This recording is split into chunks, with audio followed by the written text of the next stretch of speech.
This guy looks so cool. This is our protagonist, Sasuna Cromgul, who just a few seconds ago decided to walk the path of a battle mage. He destroyed this gigantic black iron stone in just 10 seconds. This stone is so hard that it would take even an instructor 30 minutes to destroy it. And Sasuna did all of this just to catch the headmaster's eye. Only then, could he learn dual system magic from him? And the reason he knows this is because Sasuna is a regressor who has just returned after being defeated by the demon god.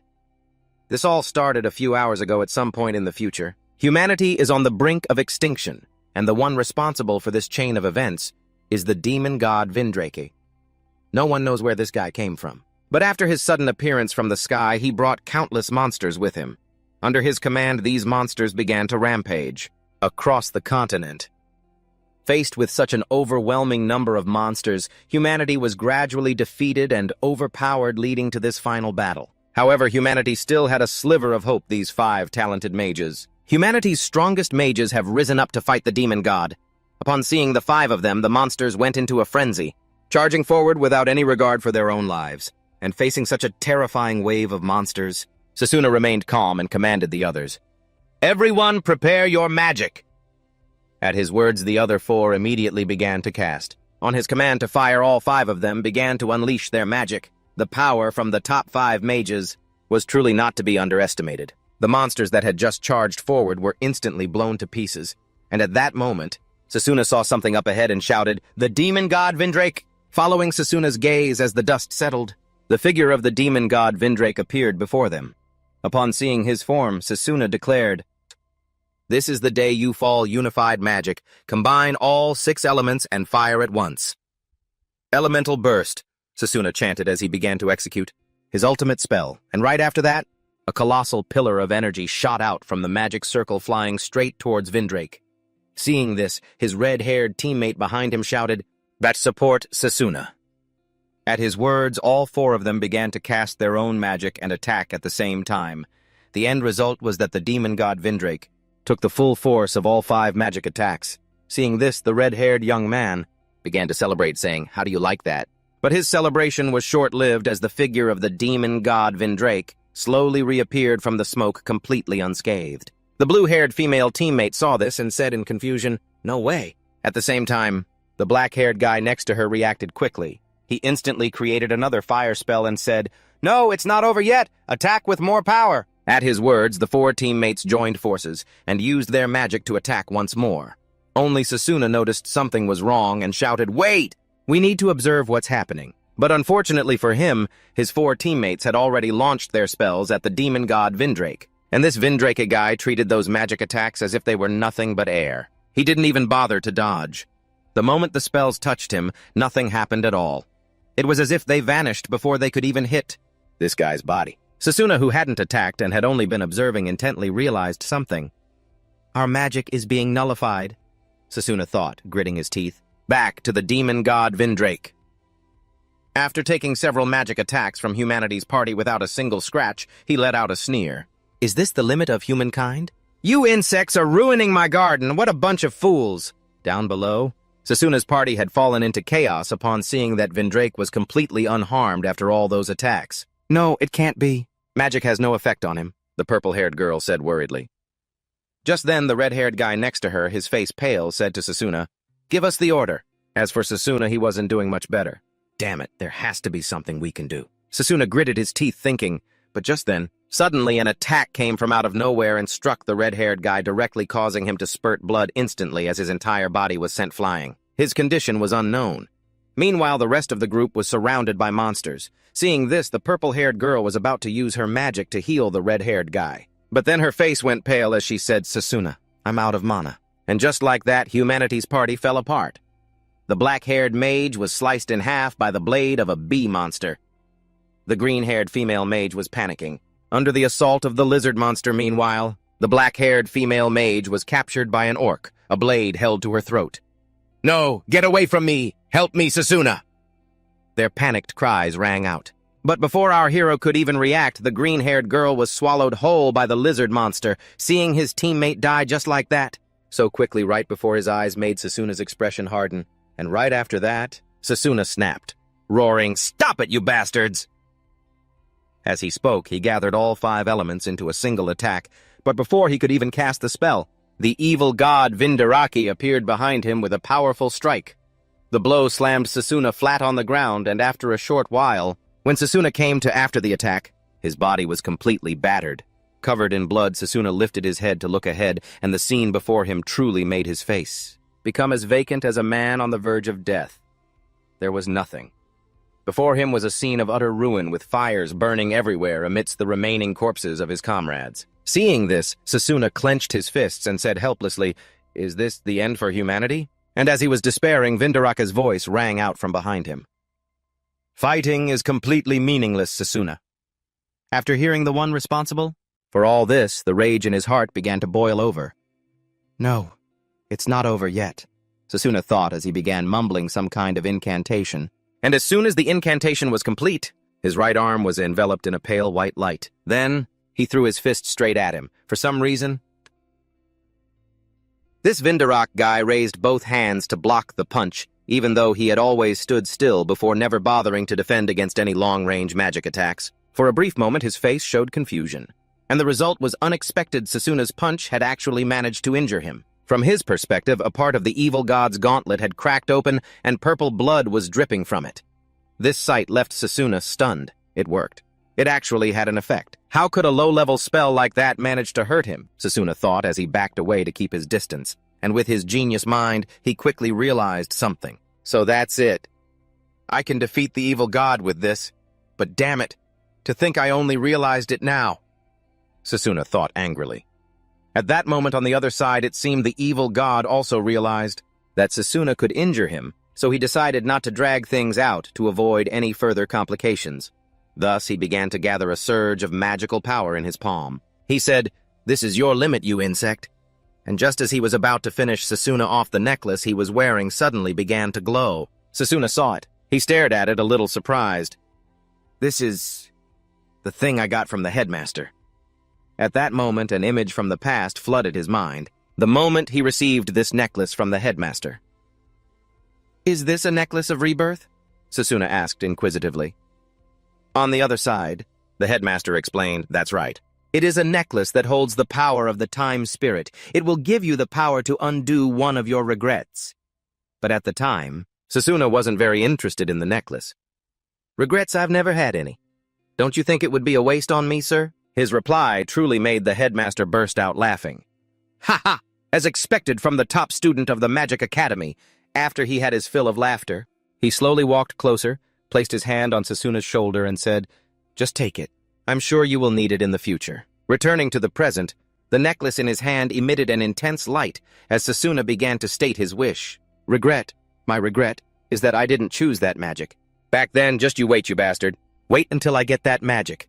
I will defeat you." And as Sasuna yelled this, the necklace in his hand released a terrifyingly bright light, and Sasuna lost consciousness right after. And when he woke up again, Sasuna found himself sitting in some kind of grand hall. Sasuna hadn't even had a chance to figure out what time period he was in, when suddenly a blonde-haired boy behind him tapped him on the shoulder and said, "Don't just stand there looking so dazed. Sasuna, it's your turn." Hearing the familiar voice, Sasuna turned around shocked and said, "Leo." He then stared intently at the boy, this blonde-haired boy, and thought Leo went missing before the evil god appeared. Sasuna looked at his surroundings and realized, this is the Magic Academy. Then I've really gone back 15 years. I won't fail again. This time I will defeat the evil god, he vowed to himself. While he was lost in his thoughts, his friend Leo had to remind him once more. "I said it's your turn. We're in the middle of the blessing ceremony." My bad," Sasuna said, flustered. He then started walking up to the podium. His approach caused a few students below to start whispering. "Isn't that the genius? The best in the Academy's history. I heard he's a master of all types of magic." Back on the podium, a teacher opened the book in his hands. Immediately, a strong gust of wind emanating from the book blew through Sasuna's hair. At that moment, Sasuna began to think. There are many different types of magic, and using them requires different techniques. That's why you have to choose a primary type of magic to focus on. Learning magic of a different type is incredibly difficult. It's like trying to worship two gods at once. And as he was thinking this, countless symbols appeared floating around Sasuna. The teacher in front of him spoke. "Sasuna Chrome, please choose the type of magic you wish to use." He then pointed to a symbol shaped like a pentagram and said, Well, of course you'll be choosing this one, won't you? As for Sasuna, after hearing the teacher's words, he considered it. Ranged magic, huh? Normally it would be the right choice. You create elements from mana and launch them at the enemy. It's safer to attack from a distance. That alone is usually enough to defeat any enemy. In the future, I became the world's strongest mage with ranged magic, but it was useless against the evil god. With that thought, Sasuna turned and stared intently at a magic symbol shaped like a spear. That action alone made the teacher and the students below break out in a cold sweat for him. Even his best friend Leo was confused and spoke up. What are you doing, Sasuna? You said this morning you were going to choose ranged magic. Are you choosing close quarters magic now? That's the worst of the worst. Meanwhile, the teacher also felt the need to warn him. Sasuna, that path focuses on body enhancement. You can only attack opponents at close range. This school of magic has been all but abandoned. It's like charging onto a battlefield of bows and guns with nothing but a stone axe. Don't throw your future away, he said with concern. Sasuna understood the professor's worries perfectly well. I know. A mage who chooses this path is considered hopeless, but to fight the evil god Vindarake, this is the only way to defeat him. To do that, Sasuna's resolve hardened. Then his hand became enveloped in a layer of mana. To the utter astonishment of the teacher and all the students, Sasuna reached out his hand and crushed the symbol that was floating in front of him. The symbol immediately dissolved into a stream of light that wrapped around his arm, finally settling as a crest on the back of his hand. I'll choose this, and I'll defeat that bastard of an evil god, Sasuna vowed to himself. After his blessing ceremony was complete, he looked at the crest now etched onto the back of his hand and smiled satisfied. But naturally, his decision left the students below in disbelief. The one who had the strongest reaction was the teacher. He immediately slammed his book shut and said, trembling, I was going to teach you everything I know. If you had chosen ranged magic, you could have become the strongest mage, and I could have shared in that glory. And yet you chose not to, he yelled in anger. This man was Cyrus, head of the Academy's ranged magic department. As for Sasuna, at this moment, he paid no mind to the angry words of the old man. Glory, huh? All of that will be meaningless in just 15 years. 15 years until humanity is destroyed. 5 years until the evil god appears. I have all the knowledge from the start, but I have practically zero experience with magic. Close combat. The problem is how. How can I improve before the evil gods appear?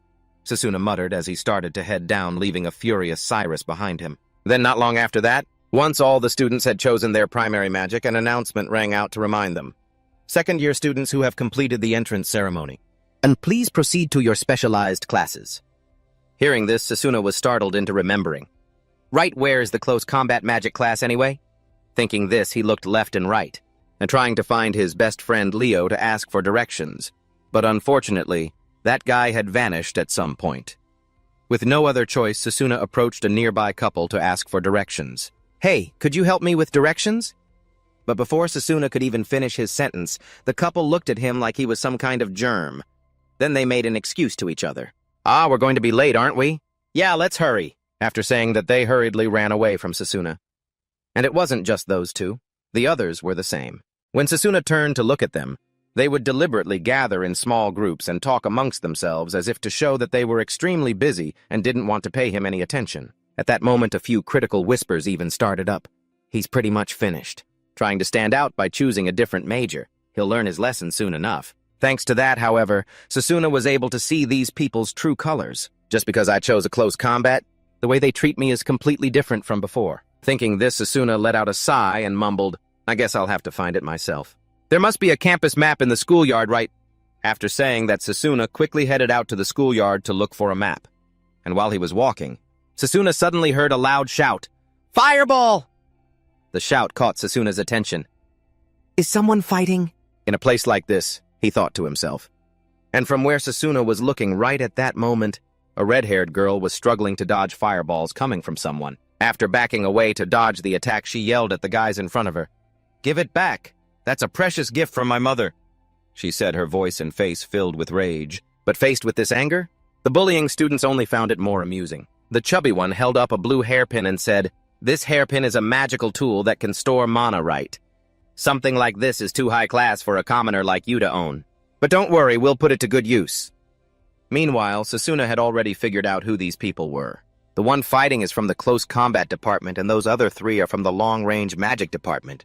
Back at the fight, the blonde-haired guy taunted her. If you want it back, then come and take it by force. Use that pathetic close combat power of yours." As he spoke, he began to create a flame in his hand and threw it straight at the red-haired girl.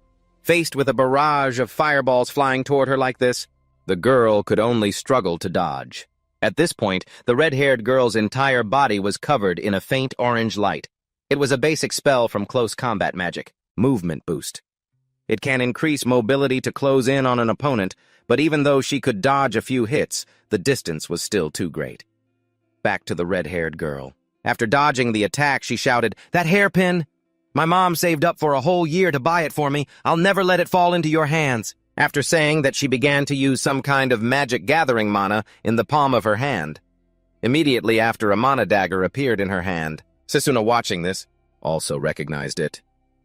Close combat magic mana blade. But with just that, it would be difficult to win. And just as he thought, the blonde guy, after seeing her use this type of magic, sneered, "Haha, it's useless. I wonder if that tiny little blade can even cut me." After saying that, he launched countless fireballs at the girl. The red-haired girl quickly used the sword in her hand to slash at a fireball in front of her, but even so, she was still caught in the resulting explosion. She was thrown backward. Seeing this, the blonde guy burst out laughing. "Haha, you're pathetic. No matter what you do, you can't touch a long-range mage. You'll probably never understand that in your entire life." After saying that, he launched a few more fireballs at her, and just at the moment when the girl thought she was done for, Sasuna from the side moved as fast as the wind, rushing past the bullies and heading straight for her. And then, in the nick of time, Sasuna managed to pull the girl into his arms. He dodged the fireballs, and his sudden interference made the bullies start grinding their teeth, but Sasuna didn't pay them any mind. He wasn't concerned with their attitude at all. He just turned to the red-haired girl and asked if she knew where the melee magic department was. "I need someone to show me the way there." Hearing this, the red-haired girl was taken aback, but just as she was about to answer, the bullies in front of them realized who Sasuna was and asked if he was Sasuna Chrome. And then, they noticed the sigil on the back of Sasuna's hand and said in shock, "Wait, look at the back of his hand. He chose melee magic." And as soon as they saw that symbol, the blonde guy's attitude did a complete 180. "Really? Well then that's great. If he chose melee, we can beat him up as much as we want." As he spoke, he started conjuring a fireball. Seeing them, Sasuna thought to himself, "Melee magic is indeed weak, but it all depends on how you use it. While observing, I've already figured out how to improve it." Thinking this, he put the girl down, slowly stepped forward and said, "Melee magic is indeed weak. But the quality of a major doesn't decide the outcome of a fight." The red-haired girl behind him saw that Sasuna seemed ready to fight and said worriedly, "Hey, stop it. They're our seniors, you'll get—" But before she could finish, the blonde guy in front shouted, "Too late!" and unleashed a barrage of fireballs at Sasuna. Facing the fire magic, Sasuna began to use his own concentrating magic into his legs and using a speed-enhancing effect. And under the influence of this magic, Sasuna was able to easily dodge all the attacks. "All right, with this speed, I can dodge magic. If I can move freely, I want to try again," Sasuna thought to himself as he started to leap and weave between the attacks, not forgetting to taunt the other guy. "You've only been shooting fireballs this whole time. Can't you use any other elements?" "Shut up," the blonde guy shouted, and despite his tough talk, he was starting to feel the heat. "What are these moves? I can't hit him," the guy thought as he watched Sasuna dance between his attacks. Seeing this, he couldn't hold back his anger anymore and said, "I'm done playing around." As he spoke, he began to gather a large fireball between his hands, releasing it forward as soon as it was fully charged. But it seemed Sasuna wasn't planning to play around with him anymore either, so he created a magic sword in his hand. And just as the fireball was about to hit him, he swung his sword and slashed it in two. The severed fireball vanished instantly, and this incredible feat truly made the blonde guy gape in amazement. He slashed it. Even the girl from the melee department couldn't believe it and asked, "You can cut it?" Sasuna calmly explained, "It's magic against magic. Whoever has better mastery of magic wins, that's all." As he said this, he thought, "The reason a person with little magical power became the strongest in the world is because I can control magic with extreme precision." Then he looked at the sword in his hand. "Looks like this is more useful than I thought, and if I can combine power and speed, it'll be even better." Back to the blonde guy after Sasuna had just nullified his fireball. He became furious and said, "Damn it, if that's how it's going to be, I'll just use a bigger one." Who knows what kind of magic he was planning to use next, but his two cronies beside him tried to reason with him. "Wait, that's too dangerous. If you go too far, the teachers will show up." But unfortunately for them, the blonde guy had already lost his mind. "Shut your mouths!" he shouted, and began to chant a spell. But before he could even finish, his eyes widened in shock, because at that moment, Sasuna had shot towards him like a rocket. "No way he's faster than my casting speed, I'm screwed!" And just as he thought that, Sasuna was already right in his face, and immediately after, Sasuna gathered magic into his palm, activated his magic fist skill, and delivered a solid punch right into the bully's gut, causing his face to scrunch up in pain. And the result wasn't very surprising for a mage who rarely used physical strength, taking a direct punch like that. His eyes bulged and his jaw dropped, and the onlookers were rendered speechless by the scene before them. Back to Sasuna. After taking down this phony mage, he looked at his fist and thought confidently, "Just as I thought. As long as I'm within striking distance, I can fight normally even with melee magic." In contrast to his joyful attitude, the blonde guy's cronies had turned pale with fear. "Are you kidding me? Melee magic is supposed to be the weakest type of magic there is. He's this strong just by using that—" Just then Sasuna, standing opposite them, said, "Now aren't you forgetting something?" Hearing that, the fat guy quickly returned the hairpin, thinking to himself that he'd better listen to this guy from now on. After that thought, he and another guy quickly helped the blonde guy away. Then Sasuna turned to the red-haired girl. "This is important to you, isn't it?" he said, handing the hairpin back to the girl. Seeing this, the red-haired girl smiled and said, "Thank you." Then she put the pin in her bag and said, "I haven't introduced myself, have I? My name is Layla. Layla Rose Queen," she said, extending her hand towards Sasuna, our protagonist. Seeing this, he also introduced himself, "I'm Sasuna Cromwell," as he shook her hand. But her overly enthusiastic attitude made Sasuna a little flustered. "I know. You're famous for your compatibility with all magic circuits. So why would someone like you choose close combat magic?" Hearing this, Sasuna thought to himself, "It's the only way I can defeat the evil god. But it's not like anyone would believe me if I told them." After that thought, he didn't bother to answer and instead asked, "By the way, could you show me the way to the building?" "For the close combat magic department." Hearing him say that, Layla was startled and exclaimed, "Oh no! The department orientation has already started, hasn't it? We have to hurry," Sasuna said. After that, the two of them rushed towards the close combat magic department building.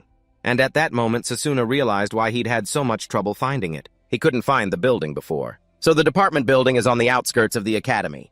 Close combat magic really is unpopular, he thought to himself. Meanwhile, as they were running, Layla turned to him and said, "Hey, you have to teach me how to create a mana sword like you did earlier, okay?" Sasuna heard this and calmly replied, "It's nothing special.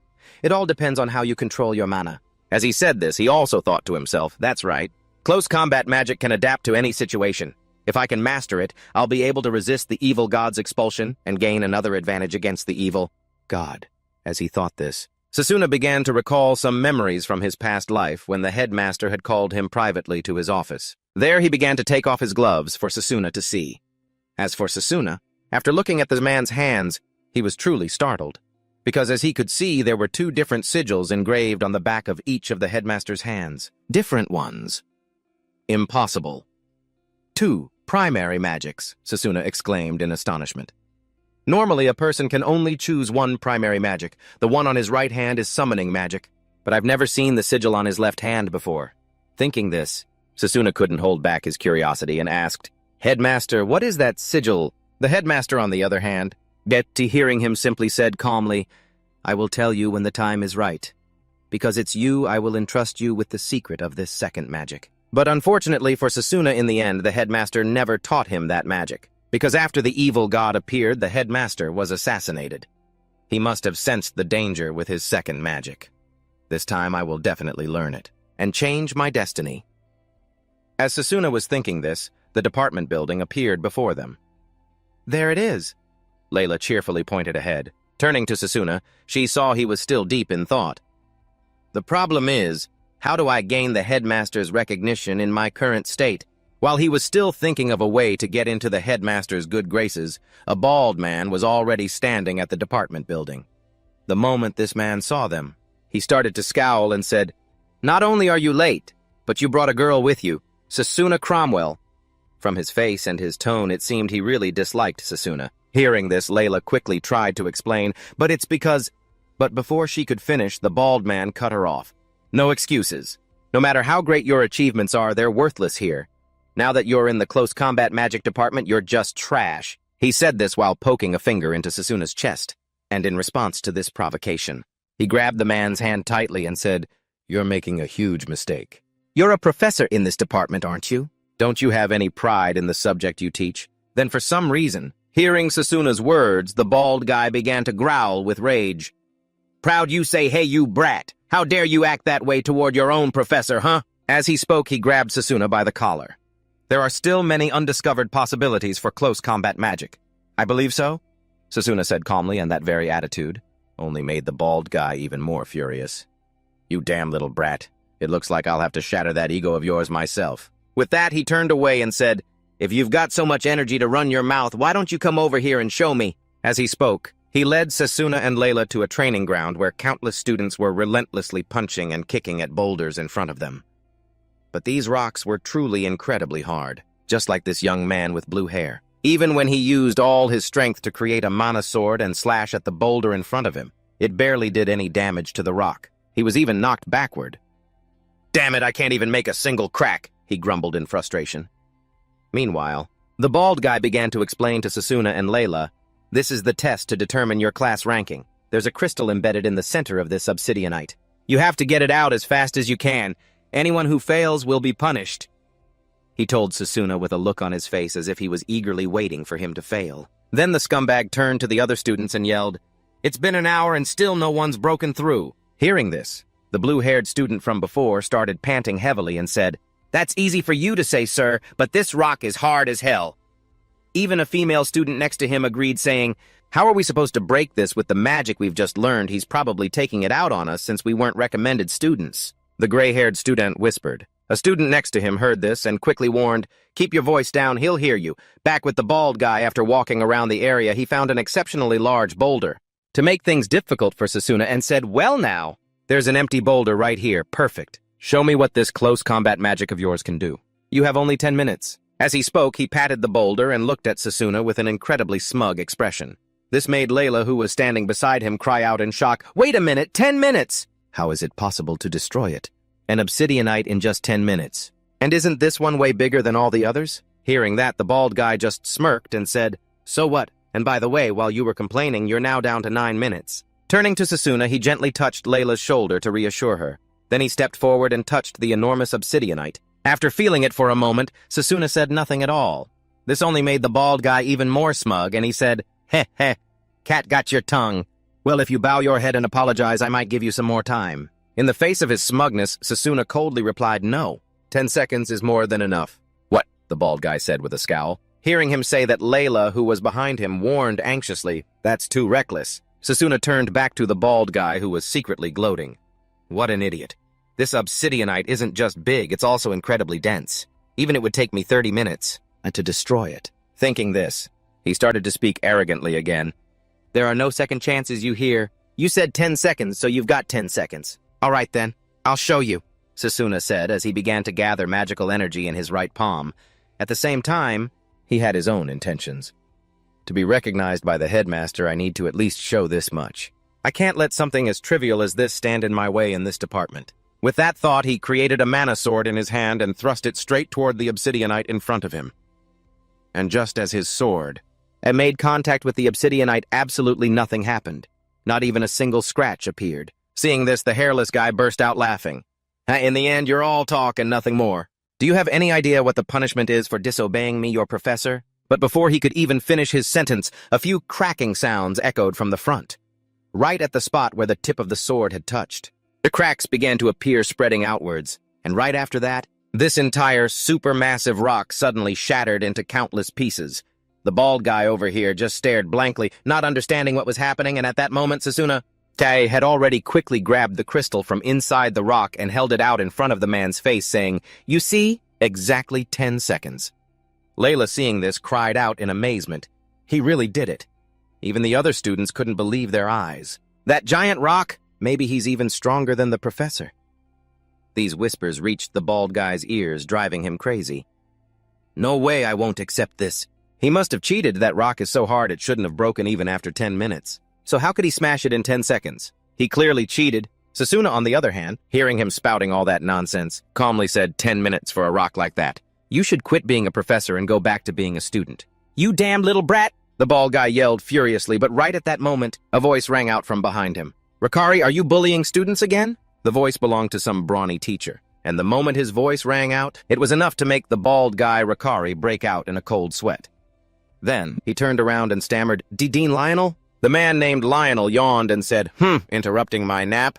"Just so you know, the kid didn't cheat. He saw the mana flow inside the rock and aimed for its weakest point. That's why he was able to destroy it so easily." At this, the man took a drag from a cigarette, glanced at Rakari with a dangerous look in his eyes, and said, "You call yourself a professor and you couldn't even see that."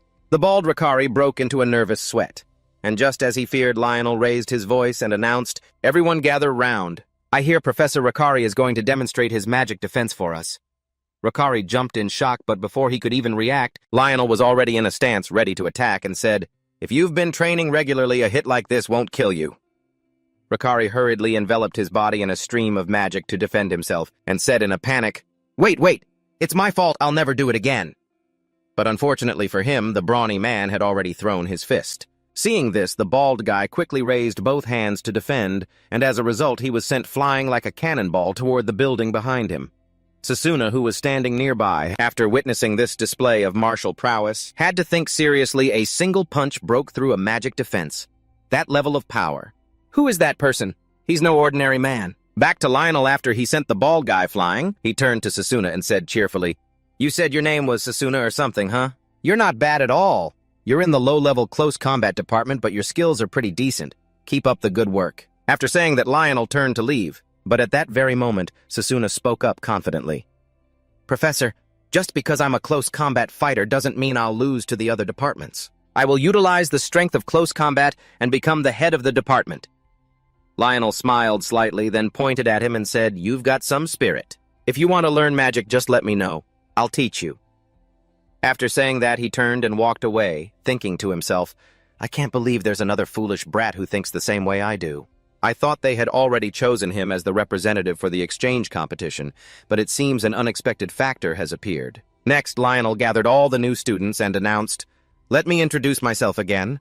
My name is Lionel, the head teacher of this department.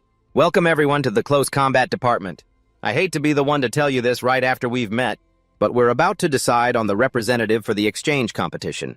The exchange competition is a major event where the 8 magic departments compete against each other for honor and prestige. Each department will choose one representative, and the winner will be decided through a tournament.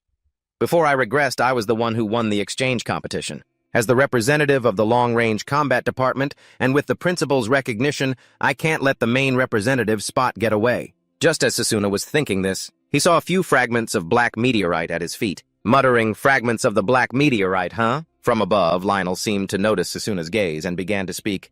"Hey, Sasuna, you're not the only one who passed the test. Before you all arrived, someone else had already retrieved the crystal. What's more, he did it using only his fists." Hearing this, Sasuna understood everything and thought, "So these fragments at our feet were sent flying from over there." As Sasuna was thinking, he glanced to the side where a large student was sitting alone.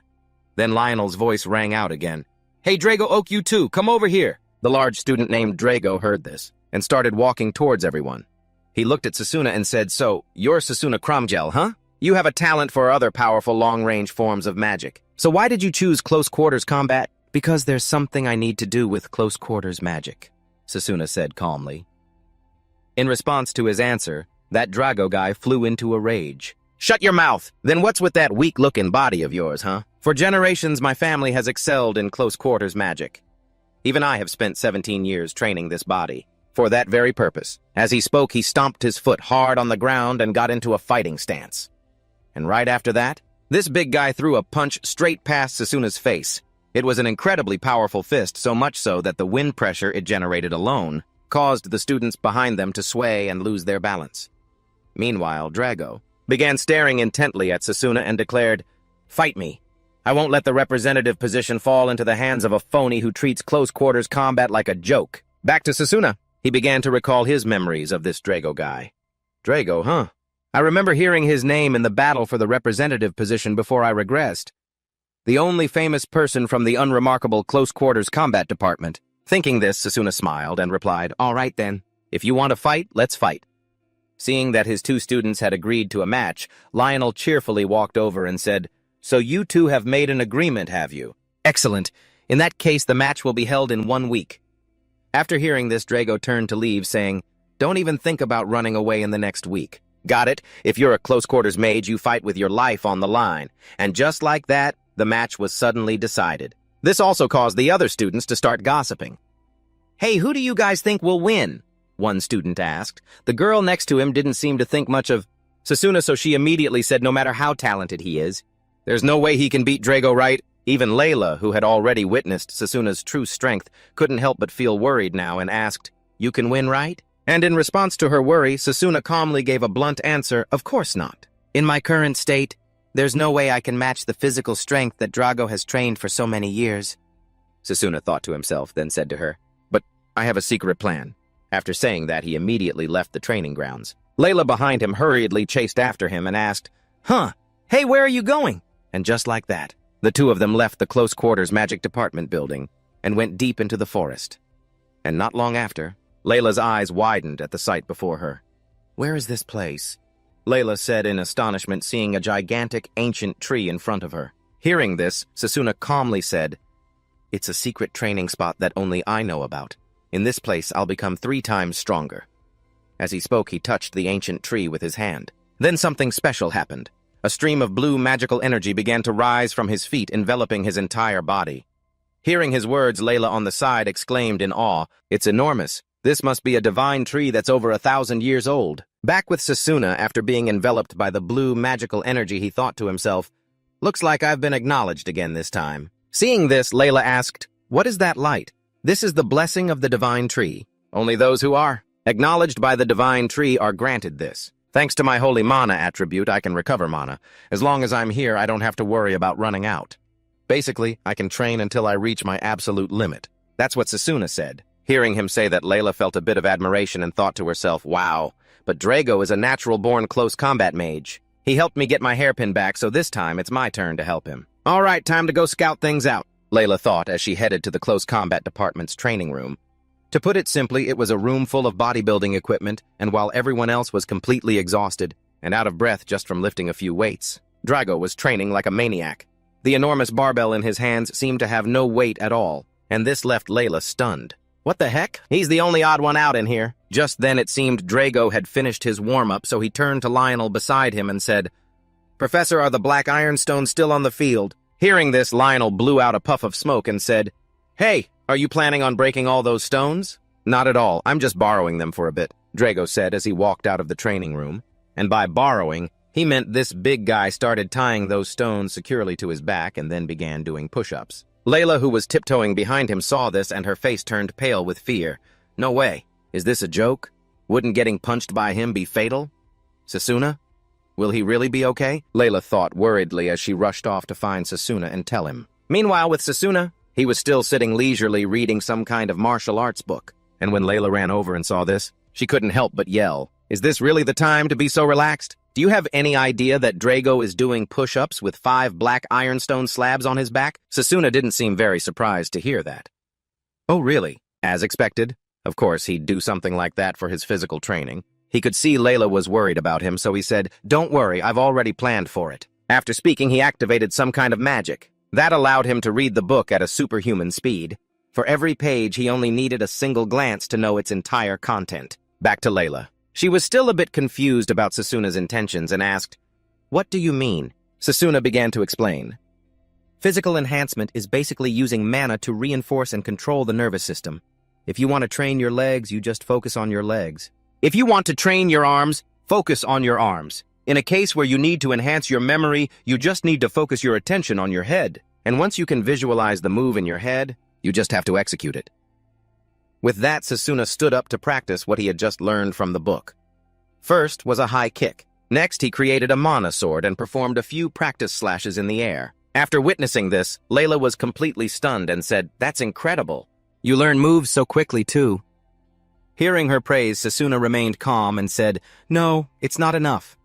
But just as Sasuna said that, a sudden wave of pain hit him, causing him to collapse to the ground. Layla saw this and rushed to his side, and that's when she noticed it. Sasuna's right arm was bruised purple. She said worriedly, "Sasuna, your injury?" Although in pain, Sasuna struggled to prop himself up and said, "I'm fine. I'm just using physical enhancement to temper my muscles. For now, I'll focus on healing. By repeating this process over and over, I can strengthen my body in a short amount of time." Sasuna said as he began to use his magic to heal himself, and his wound healed in the blink of an eye. But even so, Layla was still a little worried and said, "You don't have to push yourself so hard. There must be another way, right?" "No way. I'll never be able to keep up with Drago if I train half-heartedly. After all, he's been practicing close-quarters magic for years. In the time I have left, I have to train using this destruction and regeneration method another 1,000 times. 1,000 times just doing it once is already incredibly painful," Layla cried out in shock. Meanwhile, Sasuna, hearing her, he just smiled and thought to himself, "Not exactly. Whenever I train this hard, I remember that time. Back when my best friend was still at the orphanage. I didn't even know how to use magic then, so I practiced every day, and naturally I failed countless times. But even so, I kept training. It might not have made a huge difference, but I was gradually improving." Thinking this, Sasuna smiled and spoke to Layla. "As long as I keep getting stronger, this is nothing." And so Sasuna and Layla began to train together, starting with stretching exercises. They moved on to exercises to build stamina and strengthen his mana sword.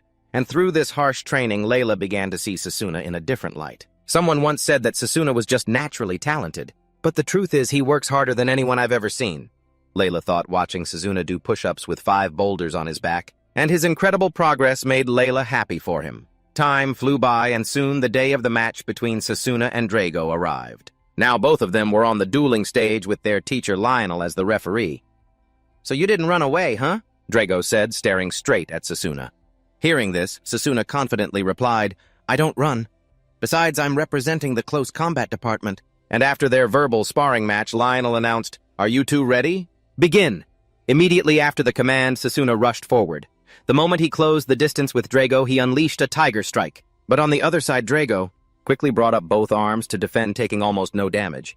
Seeing this, Sasuna spun on his heel and landed a kick right on the big guy. Ha! It sent Drago flying back several meters, but it didn't seem to cause much damage. Sasuna started to think. He just used a magic shield to block it. At that moment, Drago's expression across from him turned serious. And right after that, a look of shock appeared on Sasuna's face because, in a mere instant, the big guy had closed the distance to him. At the same time, Drago began gathering magic into his fist and threw an incredibly powerful punch right at him. The attack was so strong that the resulting wind pressure alone made the other students rush to shield their faces. Seeing this, Layla cried out in worry, "Sasuna, back on the dueling stage." As they waited for the dust to settle, everyone saw that Sasuna was still unharmed after that attack. It looked like he had used his hand to push Drago's arm aside, dodging the blow. This lightning-fast exchange between them made the other students cry out in amazement. "This fight between them is insane." "Are you sure they both just leveled up?" Back to Sasuna. After blocking Drago's first attack, he realized something. "I get it," he thought. "If I take a direct hit, it's all over." And with that, the battle resumed. It began with Drago throwing a straight punch, but Sasuna ducked and dodged it. Then right after that, Drago threw a hook, but our hero managed to dodge it. Seeing this, Drago got even more furious and increased his attack speed. This time, Sasuna couldn't dodge in time and had to raise both arms, focusing his magic into them to block the punch. And then he threw another punch with Sasuna still concentrating his magic to defend. The fact that Sasuna kept defending without fighting back finally made Drago snap and yell, "What's wrong? Why do you only defend on the other side, Sasuna?" Hearing him said nothing and remained focused on his defense. "In the end, your body is just as weak as ever. Looks like you've reached your limit," Drago said coldly. Meanwhile, up in the stands, Layla watched as Sasuna was being overwhelmed. She thought with concern, "Even after all that harsh training, he still can't beat Drago." Back on the dueling stage, Lionel, who had been observing his two students fight this whole time, noticed something. "At a glance, it looks like Sasuna is being overwhelmed, but that kid is using his magic to parry the blows." Perfectly!" From his point of view, Drago then began to spin, launching a roundhouse kick at Sasuna, but Sasuna quickly blocked it with both arms. Seeing this, Drago clacked his tongue in annoyance, then began to unleash a flurry of punches at Sasuna. And in the middle of this assault, he didn't forget to taunt him. "You nobles always look down on close combat, but my father and I were born into a family that has perfected it. Do you have any idea how much humiliation we've had to endure?" he yelled. He also began to gather magic in his palm, forming a mana sword while declaring, "I will change my own destiny." Meanwhile, opposite him, Sasuna had also formed his own mana sword. It seemed the battle between them was now truly beginning. After seeing each other draw their swords, neither of them said a word. They charged at each other at the same time. It seems that even with swords, Drago was still a step ahead, repeatedly pushing back our protagonist, Sasuna. He primarily used his agile footwork to dodge and counter when he saw an opening. Just now, Sasuna lunged at Drago, but he leaped high into the air to dodge the attack. Then right after that, the burly student then used his falling momentum to bring down a powerful slash. Luckily, Sasuna dodged just in time because with an attack that strong, he would have had a hard time blocking it, but Drago had no intention of letting up that easily. The moment he saw Sasuna fall back, he charged forward, and while Sasuna was still off balance, he swung his sword powerfully toward him. Sasuna quickly raised his own sword to block the slash. Then Sasuna spoke. "I understand your words. Aren't we both aiming for the top?" After speaking, Sasuna channeled his strength into his right arm and pushed Drago back. Then Sasuna took the offensive, lunging forward. With just a single slash from Sasuna, the sword of Drago's mana shattered into pieces. At that moment, Drago thought back to Sasuna's recent words. "Aiming for the top, huh?" He smiled at the thought. Next, he gathered energy in his left arm and thrust it straight at Sasuna. Our protagonist reacted instantly. He immediately sidestepped, dodging the punch. Then, quick as a flash, he circled around behind Drago and seized the opportunity. Sasuna used Physical Enhancement Magic Swift to boost his speed, unleashing a flurry of slashes with his mana sword and forcing Drago to raise his arms to defend. Up in the stands, Layla saw this scene. She said gleefully, "It's working." Back to Master Lionel, seeing his two students fight so brilliantly.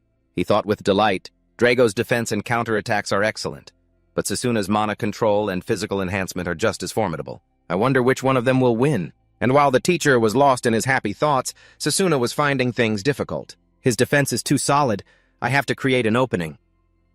And as he was thinking this, Drago suddenly backed away to create some distance. Then right after that, he once again formed a mana sword in his hand, and with the weapon in hand, he didn't hesitate to swing it right at Sasuna. Luckily, Sasuna managed to lean back and dodge it in time, but this also gave Drago an opportunity to press his attack. He let out a loud shout and swung his sword at Sasuna again, and then it was another scene of the two fighting, while one retreated. It seemed Drago wanted to end this quickly as he began pouring his mana into his sword. Sasuna realized it instantly. He's putting all his mana into this attack, and just as Sasuna guessed a moment later, Drago unleashed a slash so powerful it shattered the arena floor into pieces. Luckily, Sasuna managed to dodge, but even so, the shockwave still sent him flying to the edge of the arena. I've finally cornered him. This time, he won't be able to use that footwork of his anymore, Drago thought. Then the big lug began to use some kind of strange technique. It made his entire body seem to swell in size. Bulging green veins started to pop out all over the large man's arms. At a glance, it looked as if Drago had truly gone berserk. And then right after that, he gathered power into his fist and charged straight at Sasuna. Facing the big guy's mighty fist, Sasuna simply focused his mind and watched. And the moment Drago's fist made contact, Sasuna's body vanished like an illusion. Huh, an afterimage, Drago thought as he saw the figure of Sasuna's form dissipate upon contact with his fist. And just then, Sasuna's voice rang out from above him. If I continuously focus my mana in one spot, I can create an afterimage of myself. Hearing this, Drago was startled. But before he could even react, Sasuna had already landed behind him and was in a stance to swing his sword. Drago on his side clicked his tongue in annoyance and threw a punch towards Sasuna. It's over, Sasuna muttered, and right after that, he unleashed a slash straight at the big guy's waist, before his fist could even touch him. And after taking a direct hit to the waist like that, Drago's eyes rolled back in his head. The other students in the stands saw this, and their jaws dropped at the swift development of the battle. Mr. Lionel on the side was also impressed, thinking this kid wanted to use his strength for a counterattack. They both did very well, but this time Sasuna was the one who did better. Thinking this, he raised his hand and declared the match over. The winner is Sasuna Chrome. And right after his announcement, that girl Layla jumped for joy while their other friends were also stunned by the outcome of the match. Down below, the large body of their friend Drago trembled as he came to. The guys in the stands could hardly believe what they were seeing. He can still get up after taking that hit. He's seriously tough. Back to Drago's side now. His body trembled with pain as he thought, impossible! That last mana sword attack, he held back. Just then, Sasuna extended his hand to help the big guy up. But seeing this, Drago didn't rush to take Sasuna's hand. He just calmly asked, tell me, what do you fight for? Hearing this, Sasuna looked at Drago for a moment, then said, so I don't lose anyone else, so that nothing more can be taken from me. I will become stronger than everyone. And these words from Sasuna genuinely surprised the big guy Drago a little, but then he seemed to understand something, and said, "I get it. You're really strong. I accept my defeat wholeheartedly." After saying that, he took Sasuna's hand and struggled to his feet. Seeing this, Sasuna smiled and praised him. "You really do live up to your reputation." And of course, after witnessing Drago's true strength, Sasuna had many thoughts. With that power, he would be a great help in the future battle against the evil gods. Just then, Teacher Lionel approached the two of them and said, "Having to fight Drago in a close-quarters match like this? You almost lost, didn't you?" Then he raised Sasuna's arm high and said to all the students watching, "Sasuna has been chosen as the representative for the close-quarters combat department." Time flew by, and a few days later, Lionel led Sasuna to the front of a certain room and said, "It's time for the representatives' meeting for the friendly match. It might sound a bit strange, but you'd better be on your best behavior." "Yes, sir," Sasuna said quickly. Then he opened the door and went inside. And from Sasuna's point of view, the room was already packed with people. It seemed all the other department representatives had arrived earlier, and he was the last one. Just then, among the representatives, there was an incredibly smug guy with glasses. As soon as he saw Sasuna arrive, he got cocky and said, "Oh, so the representative from the Close Quarters Combat Department has arrived. Showing up just to make a fool of yourself, how impressive." But Sasuna, on the other hand, after seeing the symbol on the back of the man's hand, he figured it out. This guy is the representative of which department? This symbol. He must be the representative of the spell magic department. Back to the guy with the glasses, he continued to provoke Sasuna. "Don't you know anything, you representative from the inferior department? I'm your opponent in the first match." The guy said this as he approached Sasuna, then stomped his foot right on top of Sasuna's. After that, he pointed a finger at Sasuna's chest and said with an extremely punchable look on his face, "Hasn't it been hundreds of years since anyone from the Close Quarters Combat Department won? A useless bum like you should just go find a corner and train your muscles until you drop dead. As for me—" But before this guy could finish barking, his face suddenly twisted and he let out a pathetic scream. The reason was because at that moment, Sasuna had given him a stomp of his own as if wanting to crush the guy's foot. At the same time, Sasuna said coldly, "It seems the way you greet people in your department is quite unique, huh? Is this correct?" As Sasuna spoke, he started pressing his foot down even harder, which made the guy with glasses wail even more pathetically. Finally, he could no longer maintain his provocative expression, and started to get angry, saying, "You bastard." But Sasuna didn't wait for him to finish cursing, cutting him off. "Whether we've won in the last few hundred years or not has nothing to do with anything, because this year our Close Quarters Combat Department will definitely be the champion." With that said, Sasuna lifted his foot, causing the guy with glasses to lose his balance. He stumbled backward, and as soon as Sasuna let him go, sure enough, the guy started barking wildly again. "Stop spouting nonsense!" he screamed. But just then, from the doorway, the sound of several footsteps rang out, followed by the headmaster's voice. "Passion is a good thing, but we should let the match decide the winner, shouldn't we?" The department representatives who had been watching Sasuna and the guy with the glasses bicker immediately stood up to greet the headmaster the moment he walked in. And Sasuna also stared intently at him, thinking, "This is happening just like it did before I regressed. The headmaster is here. The headmaster." And while Sasuna was still lost in thought, a pink-haired girl with a pretty smiling face spoke up. "It's truly an honor to meet you, sir." "An honor, too. I will absolutely do my best to prove my abilities." Sasuna heard this voice and turned to look at the girl. He then thought, "That's Karen from the summoning department. She's as friendly as ever. My formidable opponent from the fierce exhibition match before I regressed. I was the winner that time, but I still have to be careful this time." He turned back to the headmaster. The man also smiled and said to his students, "First of all, congratulations on earning your positions as department representatives. I am very happy to witness 8 talented individuals gathered here.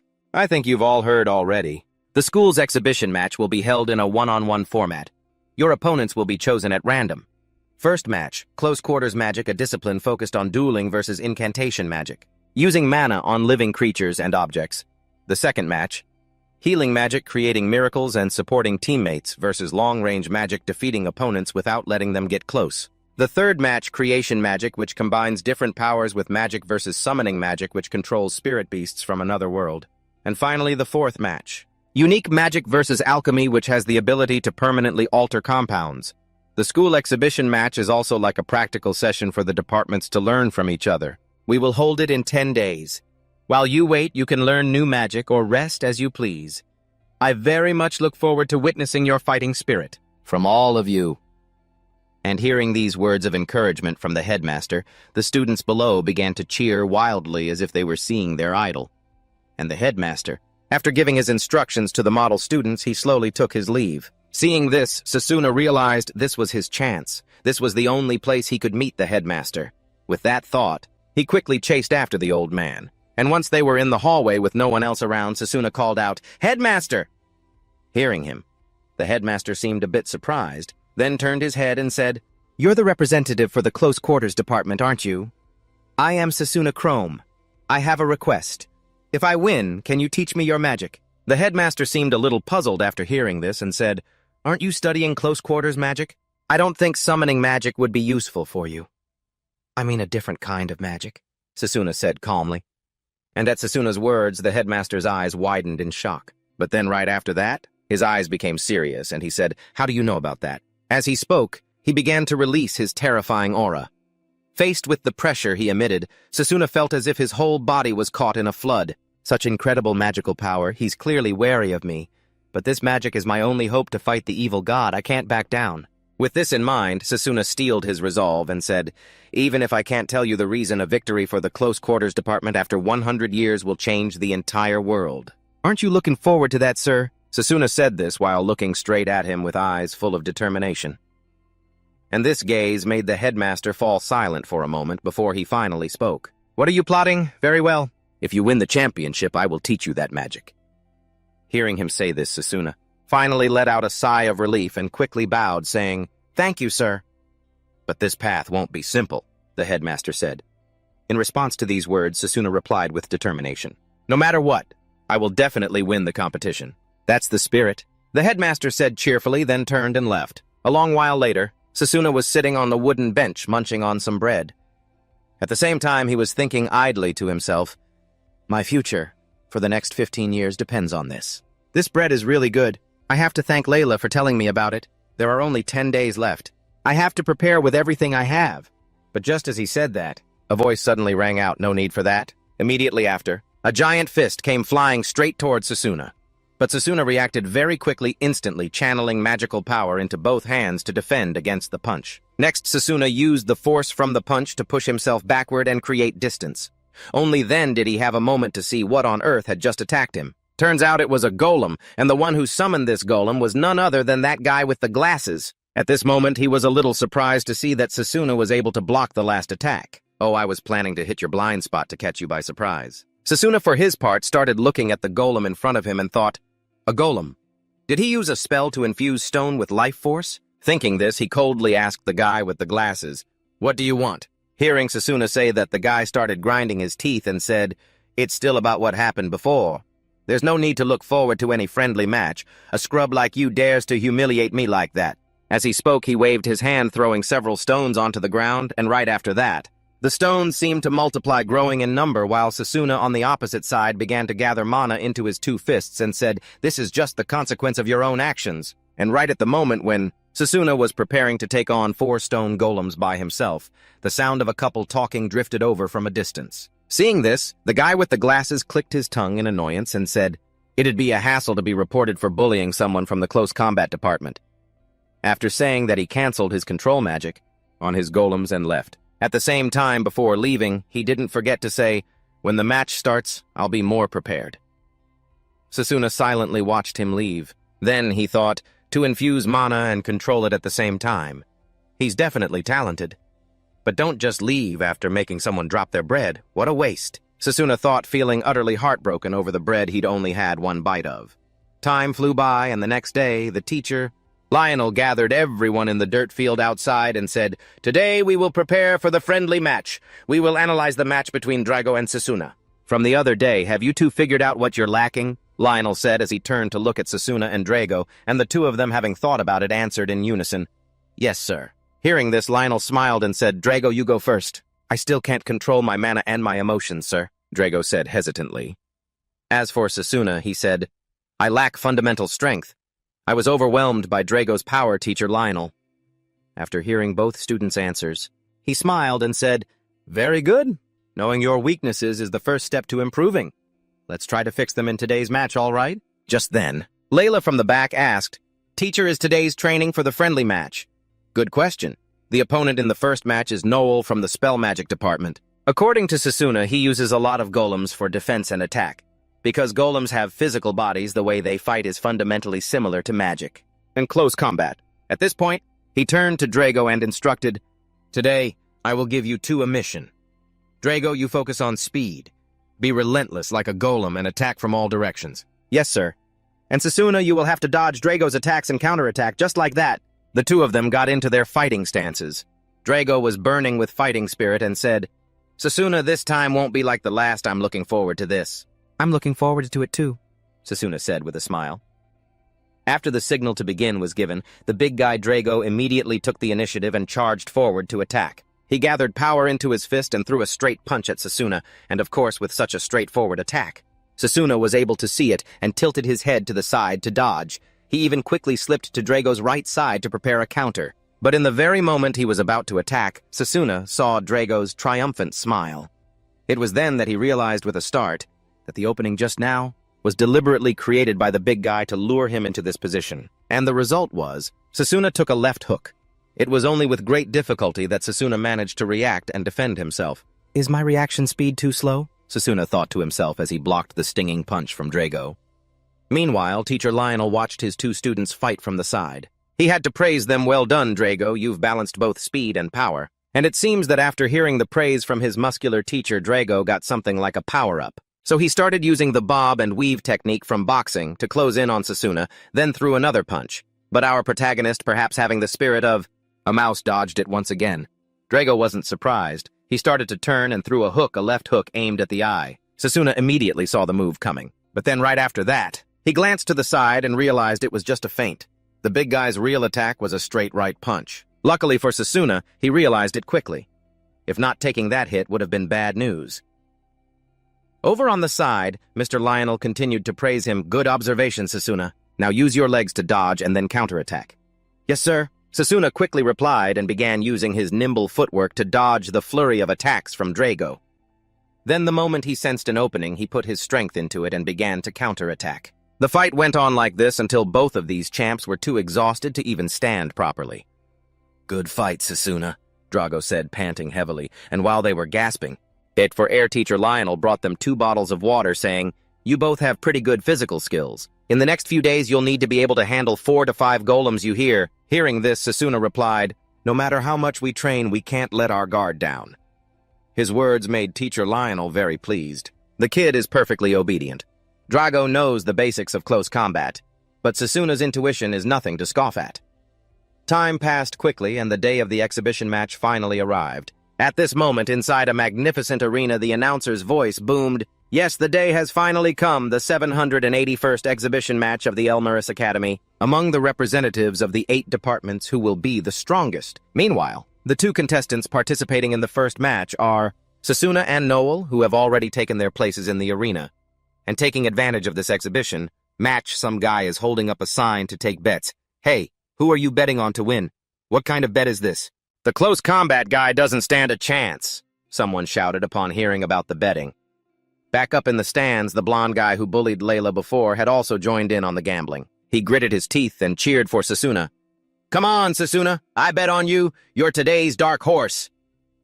And just as they were all buzzing with discussion, a student suddenly noticed the head of the long-range magic department bringing his department's representative over to watch the fight and said, "Hey, that's their ace." "Wait, long-range magic? Why do they look so relaxed before a match? If things go well, he'll probably have to face the winner of this one." Down in the arena, the announcer declared, "The exhibition matches feature a randomly changing battlefield each time, and this time the fighting stage is a desert terrain." The moment Noel saw this stage appear, he was visibly thrilled. Excellent. Even the other students in his department realized that he had the terrain advantage, and they started screaming and cheering. "Noel, take that brat down! The no-name department is on stage again. How fun?" At that moment, Drago, who was nearby, heard all of these cheers and went ballistic, shouting, "Hey, watch your mouths! Watch closely and see if we're really a no-name." She roared like a lioness, forcing Teacher Lionel, who was beside her, to quickly try and calm her down. Back to our announcer, he finally declared, "And so let the first match begin." At that moment, Noel on the opposite side heard the starting signal, took out a black stone, and asked, Sasuna Kromgel, do you know what this is?" Hearing this, Sasuna immediately replied, "Black ironstone." That's right. To be more precise, it's a core fragment needed to create a golem by combining it with sand. As he spoke, he let the stone drop onto the sand below. And right after that, he used his magic channeling it into the stone below. Then something miraculous happened as a pile of rock and sand mixed together. It began to rise from the ground. Finally, it all connected and formed a giant black ironstone golem. After seeing this stone man appear, he boldly declared, "Not even a sword can leave a scratch on this black ironstone golem." But that wasn't all. He then started to pull out a whole bag of black ironstone fragments and threw them all over the arena. And just like that, dozens of black ironstone golems appeared standing as a shield in front of Noel. At this point, even Layla, who had been watching calmly from the stands, began to feel worried for him. "Just how many golems are there?" she exclaimed in shock. Back to Noel, he flashed a victorious smile and said, "With this much sand, I can create an infinite number of golems. You can't even get close to me." Even the students from his own department believed victory was already in his grasp. The outcome was decided before the match even began. "Hey, close combat fighter, you'd be better off just giving up." Sasuna furrowed his brow. "If you have something to say, I'll gladly listen," Noel said, staring at Sasuna. In response to his demand, Sasuna replied with a bored expression, "How utterly boring. I never expected this to be your trump card." At this, Noel heard the contempt in Sasuna's tone and growled, "What did you say, fine? My golems, crush him." As he spoke, he began to command his army of stone golems to charge straight at Sasuna, and faced with such a massive force, Sasuna remained calm and didn't even bother to dodge. Immediately after, a huge explosion occurred. Dust and sand flew everywhere, obscuring the view of the spectators who had no idea what was happening. Meanwhile, Noel started laughing as if he'd already won. "Haha, have you learned your lesson now?" The extras up in the stands were still wondering what was going on. "There's too much dust, I can't see a thing," someone shouted. The scene shifts back to Sasuna, who was still safe inside the dust cloud. To be more precise, these golems were absolutely nothing to him. For each one of these hulking figures, he only needed a single sword strike to shatter it into countless pieces. After that, Sasuna calmly walked towards Noel and said, "I've figured out everything there is to know about the Darksteel Stone." Hearing this, Noel, who was on the opposite side, stood there with his jaw dropped in utter disbelief. "Those golems are a special extra durable type, you know." Saying this, he regained a bit of his composure and created countless more golems. I told you, didn't I? I can make as many of these as I want." With that, he commanded the horde of stone men to charge at Sasuna, but Sasuna still treated them as if they were nothing. In close quarters combat, melee magic is the strongest. It doesn't matter how many golems you create if all they can do is move in such a simple way. "I won't lose." As he said this, Sasuna charged forward to send these golems back to the dust, and the result was hardly surprising. For each of these stone men, he only needed a single slash. Just like that, in a matter of seconds, the entire army of stone men Noel had summoned was instantly destroyed. This sight made him panic. "Damn it! If that's the case, then the next golem's a—" As he spoke, he began to pull out some dark steel stone to prepare a spell, but before he could, Sasuna closed in on him as fast as the wind. "This match is a little unfair to you," Sasuna mumbled, then landed a straight punch to the guy's face, sending him flying several meters away. Meanwhile, the spectators in the stands still had no idea what had happened. "What's going on inside that cloud of dust?" "I can't see anything," someone yelled, and right after that, the MC's voice rang out. "The dust is starting to settle. The one left standing is— Wait a second, hold on. It is— The winner is Sasuna Kromgel!" The announcer started shouting as if he was going to break the mic. At that moment, Sasuna thought to himself with confidence, "I've won the first match." Meanwhile, upon seeing Sasuna's victory, Layla was overjoyed for him. He did it! Back with the students from the Control Magic Department, they were staring with wide eyes and open mouths at Sasuna's victory. "Are you kidding me? The Close Quarters Combat Department won? The last time they won? How many years ago was that?" "No, but just then." A student with glasses thought of something and explained, "Wait a minute. Does that mean if you keep creating golems continuously, you can't maintain them for long?" And it seemed everyone agreed with his explanation. What the heck? So Noel's plan backfired on him. Under normal circumstances, he wouldn't have won. So the Close Quarters Combat Department just got lucky. It seems this group was consoling themselves with the idea that Noel couldn't maintain too many golems, so the entire stone army collapsed on its own. And that's why Sasuna was able to seize the opportunity and win. And while many were still stunned by Sasuna's victory, the portly head of the Ranged Magic Department clicked his tongue in annoyance and said, "There's no way the plan just backfired, damn it! Sasuna Kromgel." At that moment, The dead-faced man next to him spoke with interest. "You've caught my attention." "You little brat from the close quarters combat department? If that's the case, I'll have to prepare a few countermeasures." Returning to the tournament arena after Susuna's first battle ended, the organizers quickly began the second match. The thrilling competition continues. Match 2. Back to Susuna. After finishing his match, he went up to the stands to watch the next one. Seeing him, Layla smiled brightly and said, "You did great, Susuna. Are you going to watch the matches?" "Yeah, I might be able to gather some useful information," Susuna said as he sat down next to her. Then, he focused on the battle below. The two people currently fighting were from the Summoning Magic and Formation Magic departments. Meanwhile, the MC's voice continued to ring out, commentating for the audience. "As of now, Carol, the representative from the Summoning Department, has the upper hand, while the representative from the Formation Department is trying to close the distance under the crowd's gaze." Carol was riding a giant wolf, continuously commanding it to create shards of ice to attack the representative from the Formation Magic Department. Meanwhile, the guy from the Formation Department was constantly creating magic formations, using them as footholds to keep moving closer to Carol. Back to Susuna while he was observing their match. He's learning a thing or two. Even though the representative from the Formation Magic Department is being overwhelmed, his movements are pretty impressive. I bet I could do that too.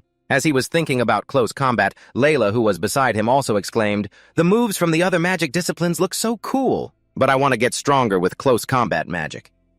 Hearing this, Susuna was surprised and asked, "But now that I think about it, why did you choose close combat magic? After all, there are other magic disciplines, right?" After hearing him, Layla smiled and explained, "Well, it's like this. A long time ago, I was saved by a close combat mage. I was playing with my little brother in the forest when we were attacked by a brown bear. At that moment, I thought all hope was lost. But then a close combat mage suddenly rushed in and saved us. With just one punch, he easily sent that bear flying. After that, becoming a close combat mage became my dream. I want to help the people around me and become even stronger." As she said this, she started to feel a little embarrassed. She said shyly, "It's so childish, isn't it?" "That's the only reason?" In response to Layla's words, Susuna immediately encouraged her, "Not at all. I don't think it's childish in the slightest. As long as you have a goal set in your heart, you'll definitely get stronger." "Really?" Hey, Layla said with a bright smile. But just then, his friend Leo's voice rang out. "Hey, it's Susuna, long time no see." Hearing the familiar voice, Susuna turned around and thought, "After me, he's the second strongest in the long-range department." Turning to Leo, he said, "I saw your first match. Even using close combat magic, you're really strong."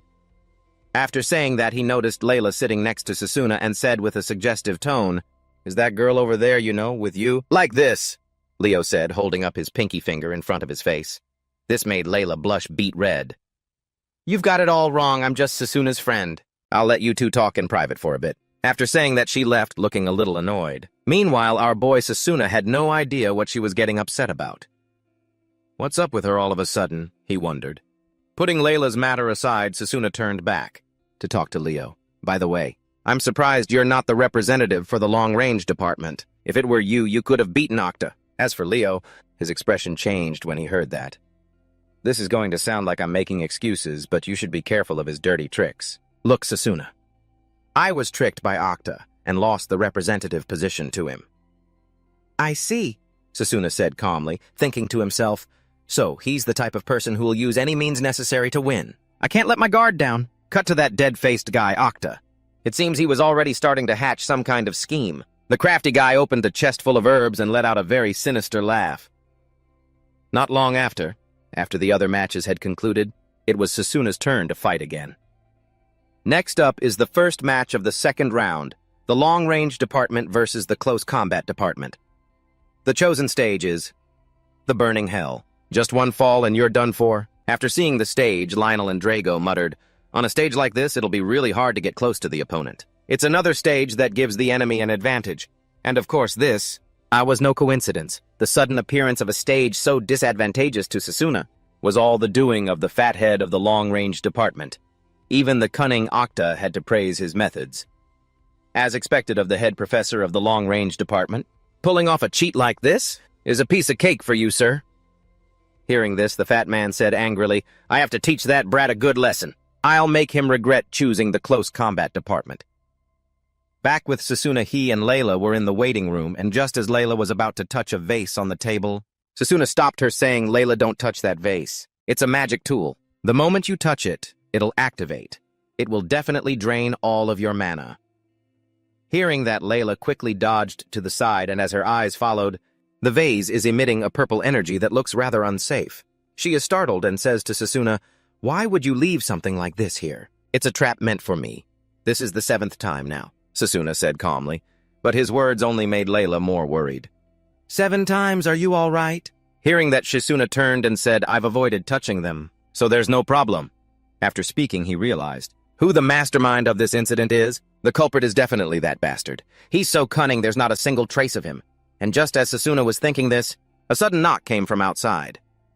When Sasuna opened the door, 3 children were standing there holding a bouquet of flowers, smiling as they spoke to him. Sir, this is for you. Hearing this, Layla smiled and said, what's this all about, kids? Someone over there told us to give this to you, the gray-haired child said, pointing down one side of the hallway. But when Sasuna looked, there was no one there. Seeing this, Layla grew curious and said, is it a fan of yours, Sasuna? Though that person could have just given you the flowers themselves. He said he was too shy, the gray-haired boy said hesitantly. At the same time, the blonde girl in this group coughed weakly. She couldn't even hold on to the bouquet anymore. I feel a little dizzy, the little girl said faintly, and as Sasuna looked on the little girl's neck, a purple bruise had appeared. The moment he saw this mark, his face turned grim. Before I regressed, I saw spots like this on the battlefield a few times. Thinking this, he quickly kicked the bouquet away. At that moment, the boy in the group of 3 also began to feel unwell. Layla, still not understanding what was happening, asked, what is it? Sasuna then explained with a serious tone. It's a type of poisonous grass called venom. But before he could finish, all 3 children collapsed to the ground. This sight made Sasuna start to lose his mind, involving children too. So you're willing to go this far, you bastard. If we don't treat them quickly, the consequences will be irreversible. But finding a healer who can deal with this type of poison now won't be easy, Sasuna thought, gritting his teeth. Just then, Layla, who was beside him, spoke up. The children are in critical condition, aren't they? Yes, they are. Layla, you should get away from here. Just being near it puts you at risk of being poisoned, Sasuna said worriedly, but Layla seemed to have thought of something. A determined look appeared in her eyes as she said, it's all right. Leave the children to me. As she spoke, she took out the hairpin her mother had given her. Sasuna recognized her intention. That's the hairpin from that time, a magic tool used to store mana. Returning to the present, she said, the healing magic my mother cast on this tool for me. At the same time, Layla activated the magic that was imbued in the tool. Immediately after, a beam of light began to radiate from where Layla was enveloping all 3 children. The dark bruises on the kids' bodies slowly began to fade. Seeing this, Sasuna felt a bit less worried. The dark spots are disappearing, he thought. Even though Mother gave this to me as a gift, to use in emergencies, this is definitely the right time to use it.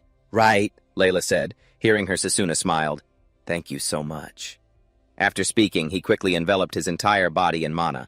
He then grabbed the bouquet and ran off to find a place to dispose of it.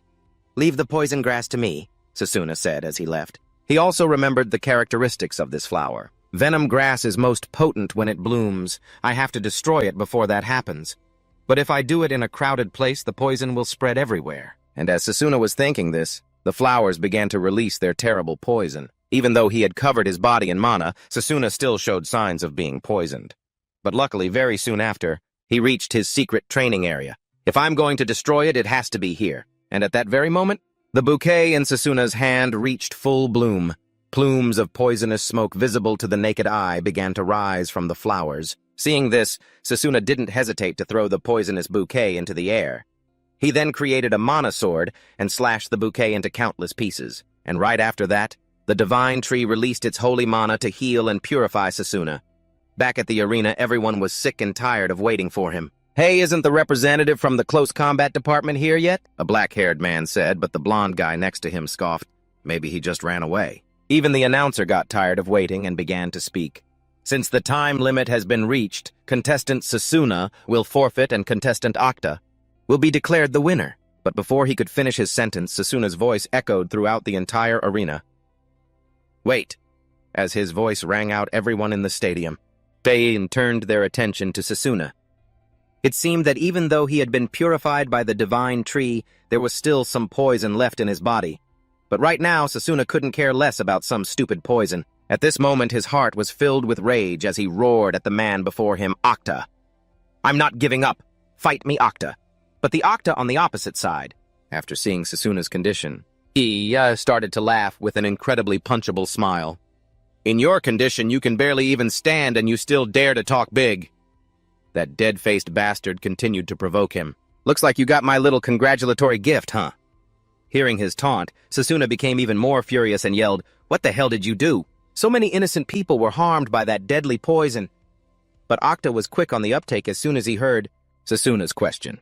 He immediately played dumb, saying, "What poison? I don't know what you're talking about." Sasuna glared at him, seeing him lie so shamelessly. Unconsciously, Sasuna clenched his fists in fury so hard that the veins on the back of his hand stood out, and this only made Octa even more smug.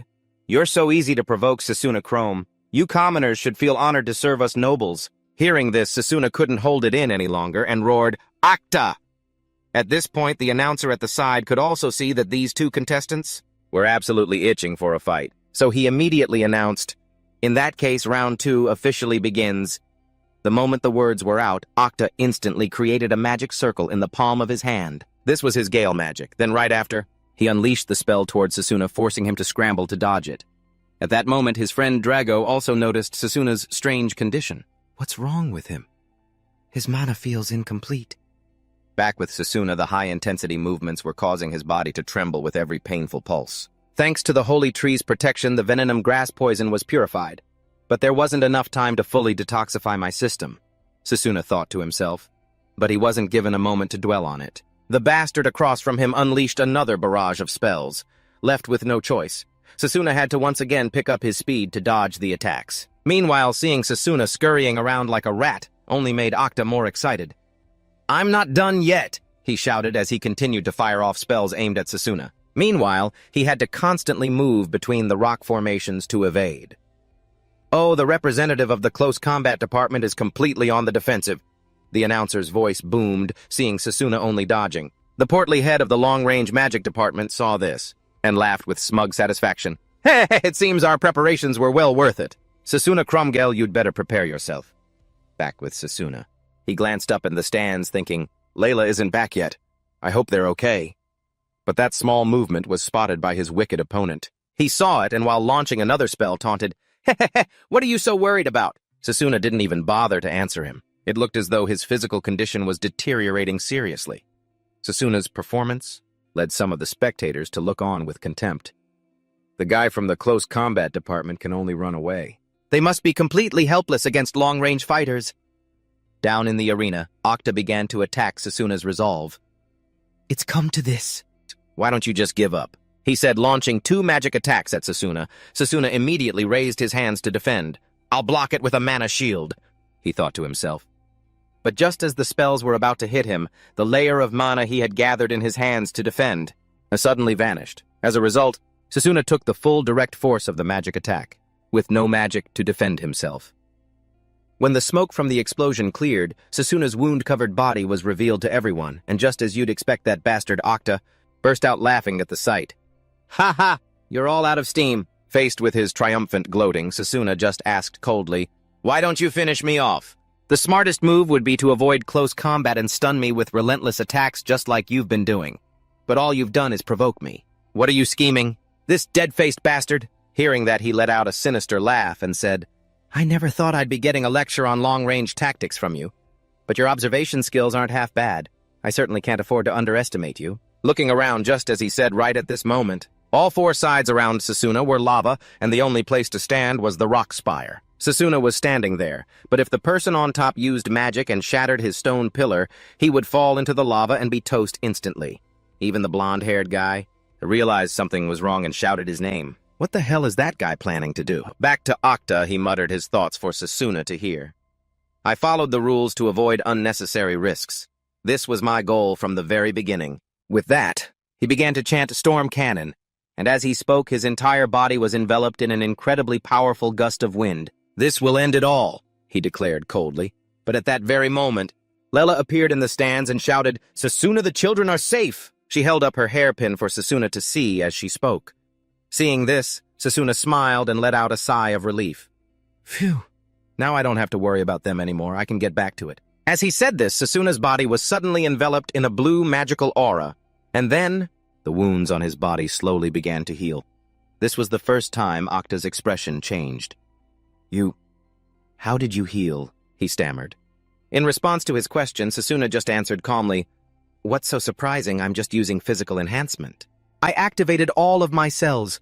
While we were fighting, I was also neutralizing the poison, and you were busy trying to weaken my footwork. You fell right into my trap, you coward!" Susuna said this as he began to form a sword of mana, while Octa on the other side started to get flustered. "Don't get cocky. What can you possibly do now?" "That's right, go get him, Octa!" the fat guy yelled. Right after that, his storm magic shot straight towards Susuna, and when faced with this enormous spell, Susuna was still able to calmly think of a counter-strategy. "I have no footwork. My remaining mana is almost gone, but this is enough to defeat you." Susuna spoke as he swung the sword in his hand, slashing straight into the magic spell. Then he poured all his strength into his arms and sent the spell flying back towards Octa. This incredible sight made his friend Drago exclaim in astonishment. He repelled it. Back to Octa after seeing his own magic being sent back at him. He let out a roar and gathered magic in his palms. And right before the spell hit him, he managed to unleash his own magic to nullify it. "Did you think I couldn't disable my own magic? Your little tactic is useless. It's all over," this guy said gleefully. But he didn't even get to celebrate for 3 seconds, because Susuna had already rushed right in front of him. He said coldly, "You too! Did you think I couldn't close this distance?" Octa was now trembling all over, unable to speak. "No, impossible!" And as he finished saying those words, Susuna landed several slashes on him, causing him to collapse with his eyes rolled back. "If you want forgiveness, go apologize to those kids," Susuna said coldly. And at that moment, the MC's voice quickly rang out. "The winner is Susuna Chrome Lionel." Drago, seeing Susuna's victory, was overjoyed. "That's how it's done," Drago said. But just then Drago's eyes widened, because from his point of view, the rock spire where Susuna was standing suddenly began to crack. The audience saw this and cried out in alarm. "Wait! Hold on! They're both falling!" As they finished speaking, the entire rock spire crumbled, taking both Susuna and Octa down with it. Back to Susuna. Even though he was about to fall into the lava stream, he could still think calmly. "Octa's unconscious. I can't let him die." Thinking this, he quickly grabbed the guy's leg to pull him up, but unfortunately, he was the one who got pulled down. "Damn it, so this is it," Susuna thought to himself. Then just as they were about to fall into the lava, a voice suddenly called out, "Fenrir!" And as this voice echoed, a giant wolf suddenly lunged forward and caught them. Seeing this, Susuna sighed in relief and thought, "This is Carol's summon."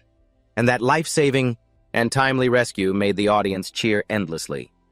Afterwards, Susuna was treated by the medical staff, while Octa was put on a stretcher and carried away. Meanwhile, Carol was happily stroking her summoned beast and saying, there, you're such a good boy." Then she looked at Susuna and said, "At least one of you is still conscious. It seems you would have been fine without my help, wouldn't you?" Hearing her, Susuna on the other side smiled and said, "Not at all, you really saved me." After saying that, he stared at the beautiful girl. He thought, Carol from the summoning department, she's a formidable opponent in this championship. She has both talent and style. If Karen keeps winning, I'll have to prepare myself for a fierce battle. Back in the stands, the students from the other divisions were starting to see the close combat division in a new light. The representative from the close combat division won again. This can't be just luck, can it? At this rate, it's getting harder and harder to predict. And just as everyone was starting to acknowledge the strength of the close combat division, that Fatso, the head of the long-range magic division, started fuming. "Damn it. What a bunch of useless fools. I won't forget this, Susuna Krumgel," he said, flipping Susuna the bird even though he couldn't see it. Meanwhile, with Susuna, right after getting bandaged up, he ran over to Layla's group. "You did great, Susuna," Layla said. "I heard from Layla. You really went through a lot," Drago said. Hearing them, Susuna asked, "What about the kids?" "They're sleeping in the infirmary now. The doctor said they'll be fine," Layla said with a bright smile. That's a relief." Susuna smiled upon hearing the news, but just then suddenly, Susuna felt something. His face darkened and he immediately spun around to look. This made Layla, who was beside him, ask in confusion, "Is something wrong?" "It's nothing," Susuna said hastily, but he was actually breaking out in a cold sweat. "What was that just now?" "It was so cold. That dark magic filled with killing intent. What's going on at this tournament?" Time passed quickly. Susuna was now training alone, but it seemed he still wasn't satisfied with his current strength. The final match is next week. And that mysterious person? I need new power to be able to fight them, the power I've been searching for. And just as he arrived here, the voice of the muscular teacher Lionel rang out from behind. Sasuna, why did you call me here? Hearing his voice, Sasuna calmly turned around and said, I want to ask for your guidance again, Professor. No, I should call you Comet Punch Lionel. Hearing this, Lionel looked a little surprised, then chuckled and said, That name, it brings back memories. Where did you hear that from anyway? Hearing him admit it, Sasuna grew so excited he clenched his fists and thought, So it really was you, Professor Comet Punch. That's the nickname I heard the Magic Corps mention before I regressed. Rumor had it that he was a close combat mage who could defeat ferocious dragons with a single blow. When I joined, he had already been discharged, so I never had the chance to fight alongside him. I had my suspicions since I met him, but to think it was actually true. Thinking this, Sasuna bowed his head and said, Please teach me your magic. Hearing him, Lionel scratched his head and said, It's been a long time since anyone called me Comet Punch. Not at all. Among all the close combat users I've ever met, you are the strongest. Professor, Sasuna said calmly. Lionel in turn took a deep breath and asked, Why do you seek that power? You're already strong enough. After listening, Sasuna replied, It's still not enough. I don't want to lose to anyone, even if my opponent is a god. In response to his words, Lionel burst out laughing. Haha, you're an interesting one, Sasuna. All right then. Normally, I wouldn't teach this technique to students who are still growing, but I'll make an exception. After speaking, he began to gather mana into his fist and started explaining, This magic is what earned me the name Comet Punch. This move consumes a lot of mana, so I can't use it many times. Just once. Watch closely. With that, he threw a powerful punch forward, creating a terrifying surge of energy that destroyed everything in its path. Rocks and dirt flew everywhere, forcing Sasuna to quickly raise his arm to shield himself as he waited for the explosion to end. What appeared before Sasuna's eyes was a trench gouged out of the earth. What is this power? Sasuna said in amazement. Yes. At that moment, Lionel continued to explain, This technique requires me to continuously gather mana for a while before releasing it, so it's not suitable for use. In one-on-one matches like in the championship tournament. Are you okay with that? Yes, I trust you, Professor Lionel, Sasuna said hurriedly. Hearing him say that, Lionel got right down to business. All right then. Then let's start training right away. Follow me, Sasuna. The scene changes to Karen, who is happily drinking tea and chatting with someone. First off, congratulations on making it to the finals, someone said to Karen. Hearing this, Karen smiled brightly and said, Hey, thanks a lot. Then the mysterious person asked, Your next opponent is that guy from the close combat division. How confident are you? After hearing the question, Karen just kept smiling and said, Winning or losing all comes down to luck, I guess. I'll just do my best to have a good match. Would you like another drink? No thanks, the other person said. And not long after that, as Karen was carrying the tray of drinks away, the mysterious person slowly pulled some kind of card out of their pocket. They then aimed it at the back of Karen's neck, and in that very instant, suddenly on the back of her neck, a strange symbol appeared. Karen fainted immediately. Seeing her fall, the mysterious person thought coldly, If she wins, it wins too. The situation had changed. Time passed quickly. Meanwhile, Sasuna was still practicing the technique Lionel had taught him using just a single punch, and yet he was able to create a massive explosion in the forest. Professor, what do you think? Sasuna asked. Lionel's eyes went wide, stunned by Sasuna's ability to learn. Unbelievable! It hasn't even been a week and he's already memorized everything. It took me 2 years to learn this, Lionel thought to himself. Then he didn't hold back his praise. Excellent, I taught you the Comet Punch? No, that's right, it's cannon fire. Hearing this, Sasuna smiled confidently. And just like that, it was time for the final match. The 781st Elmeris Magic Academy Friendship Tournament Finals have finally begun. The crowd favorite with her overwhelming power. Karen from the Summoning Division will face off against the new rising star Sasuna of the Close Combat Division. The arena for the final match is the Goddess's Ruins. To prevent any damage from this fierce battle, a super powerful barrier will be set up by Master Mages. At that moment, students from other divisions in the stands were buzzing. Hey, who do you guys think will win? A chubby kid sitting nearby heard this and said confidently, It's gotta be the undefeated Summoning Division, of course. But a girl with purple hair didn't think so. The Close Combat Division is really strong, you know. I've already become a fan of his. This kind of chatter echoed throughout the stands. Even the 3 children from before were there today to cheer for Sasuna. Go, brother Sasuna, back over with Layla. After seeing the arena, she said happily. Finally a match where he isn't at a disadvantage. Let's hope so, Lionel said calmly. And while the two of them were still talking, Sasuna down at the arena's edge glanced over at the headmaster and thought, if I win this, you have to keep your promise and teach me a second magic headmaster. Just then on the opposite side, Karen spoke up. You seem to be in high spirits. Let's both give it our all. As she spoke, she summoned her wolf, and right after that, the announcer, seeing they were both ready, declared, the final match we've all been waiting for officially begins. And right after the announcer's words, Charon shouted, Come forth, Fenrir! At her command, the mini-wolf suddenly transformed into a giant wolf. It then glared over at Sasuna, with a look full of menace. And right after that, it aimed straight for Sasuna and unleashed an ice breath attack. Luckily, Sasuna realized it in time and leaped to the side to dodge, but even so he could still feel that this attack was pretty nasty. A freezing attack that's just like a blizzard, he thought to himself. On the other side, Karen seeing Sasuna dodge so quickly, it didn't hold back her praise. As expected, your footwork is incredible, but I won't give you a chance to rest. As she spoke, she had Fenrir create 4 beams of light that shot straight at Sasuna. Seeing this, Sasuna immediately used enhancement magic on himself to increase his movement speed. Then like an eel, he began to weave and slip between the attacks. Next, Sasuna quickly slashed through a blast of frost and charged straight for Karen. And right after that, he quickly used the sword in his hand to slash one of Fenrir's eyes blind. Seeing this from the stands, Layla shouted with joy, He did it! But she had barely had a moment to celebrate when Lionel beside her reminded her, No! Summoned spirit beasts accumulate a lot of mana. A wound like that will heal in an instant. And just as he said at that very moment, Karen began using her magic to heal Fenrir. There. It's okay, Fenrir, you're so strong, she said while directing Fenrir to charge forward. This forced Sasuna to hastily fall back to maintain his distance. You're doing great. In that case, Karen then used some kind of magic causing a cold mist to appear all over the arena. Before long, the entire surface of the fighting stage was completely frozen. This, of course, severely restricted Sasuna's movement. The arena floor. It's frozen, I see now.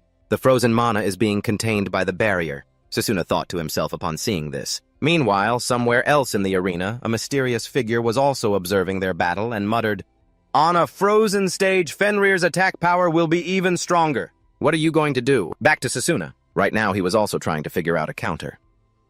Besides attack range, a prolonged fight will definitely be a disadvantage for me. In that case, I'll settle this with a cannon shot. With that thought, Sasuna began to charge forward, closing in on Fenrir while trying to avoid the wolf's icy breath. However, in everyone's eyes, it didn't seem to be going very smoothly for Sasuna, because every time he tried to get close, he was forced back by Fenrir's icy breath. Seeing this, students from other departments began to gossip. The representative from the close combat department is on the defensive. You really can't beat someone from the summoning department. Even the kids were getting worried for Sasuna now, but only Lionel noticed something and was stunned. This made Layla, who was beside him, a little curious, so she asked, Professor, what is it? It's nothing, Lionel said with a smile. And then he turned to look at Sasuna again and thought, to use cannon shot he needs time to cast it. This move can't be used in a one-on-one fight. But with his superior mana control, it's very possible he'll use cannon shot while fighting. That's no easy feat. Back to the battle. At this moment, Karen also realized that Sasuna had some kind of plan. What is he plotting? I won't give him the chance, Karen thought to herself, then shouted, Come forth, Garuda. And right after she spoke, Charon immediately used summoning magic and called forth an eagle spirit beast. This made Drago, who was watching, cry out in astonishment. She summoned a second one. Even a teacher like Lionel broke into a cold sweat at Karen's ability. Summoning consecutively, that kid is truly talented. And because Karen had summoned another beast, Sasuna's situation became even more difficult. Immediately, both beasts attacked at the same time. Sasuna couldn't dodge them in time. Following that, a large explosion erupted from the two beasts' attack. Even the ice surface cracked into countless pieces. Seeing this, Layla in the stands above shouted worriedly, Sasuna, down below as the dust slowly settled. Everyone could see Sasuna's figure. It seemed that somehow he had blocked the attacks of both summoned beasts. He even gave each one an elbow and a punch, sending them both flying. You truly are a genius, Mage. That's why I guessed you were still holding on to your ace, Sasuna said calmly. This caused Karen's face to turn pale. And from her perspective, Sasuna was now gathering mana into his fist, muttering, "Now it's my turn." But just then, the mysterious person observing from afar also spoke, "Let everything end here." After speaking, he waved his hand to use some kind of magic. And right after his gesture, an anomaly occurred. The mark on the back of Karen's neck suddenly erupted with some kind of power. This powerful and uncontrolled foreign energy caused her to scream in pain. Over here, Sasuna saw her suddenly cry out so miserably. He immediately stopped his cannon shot and worriedly asked, "Karen, are you okay?" And then he sensed the energy emitting from Karen and broke into a sweat. This magic, could it be him?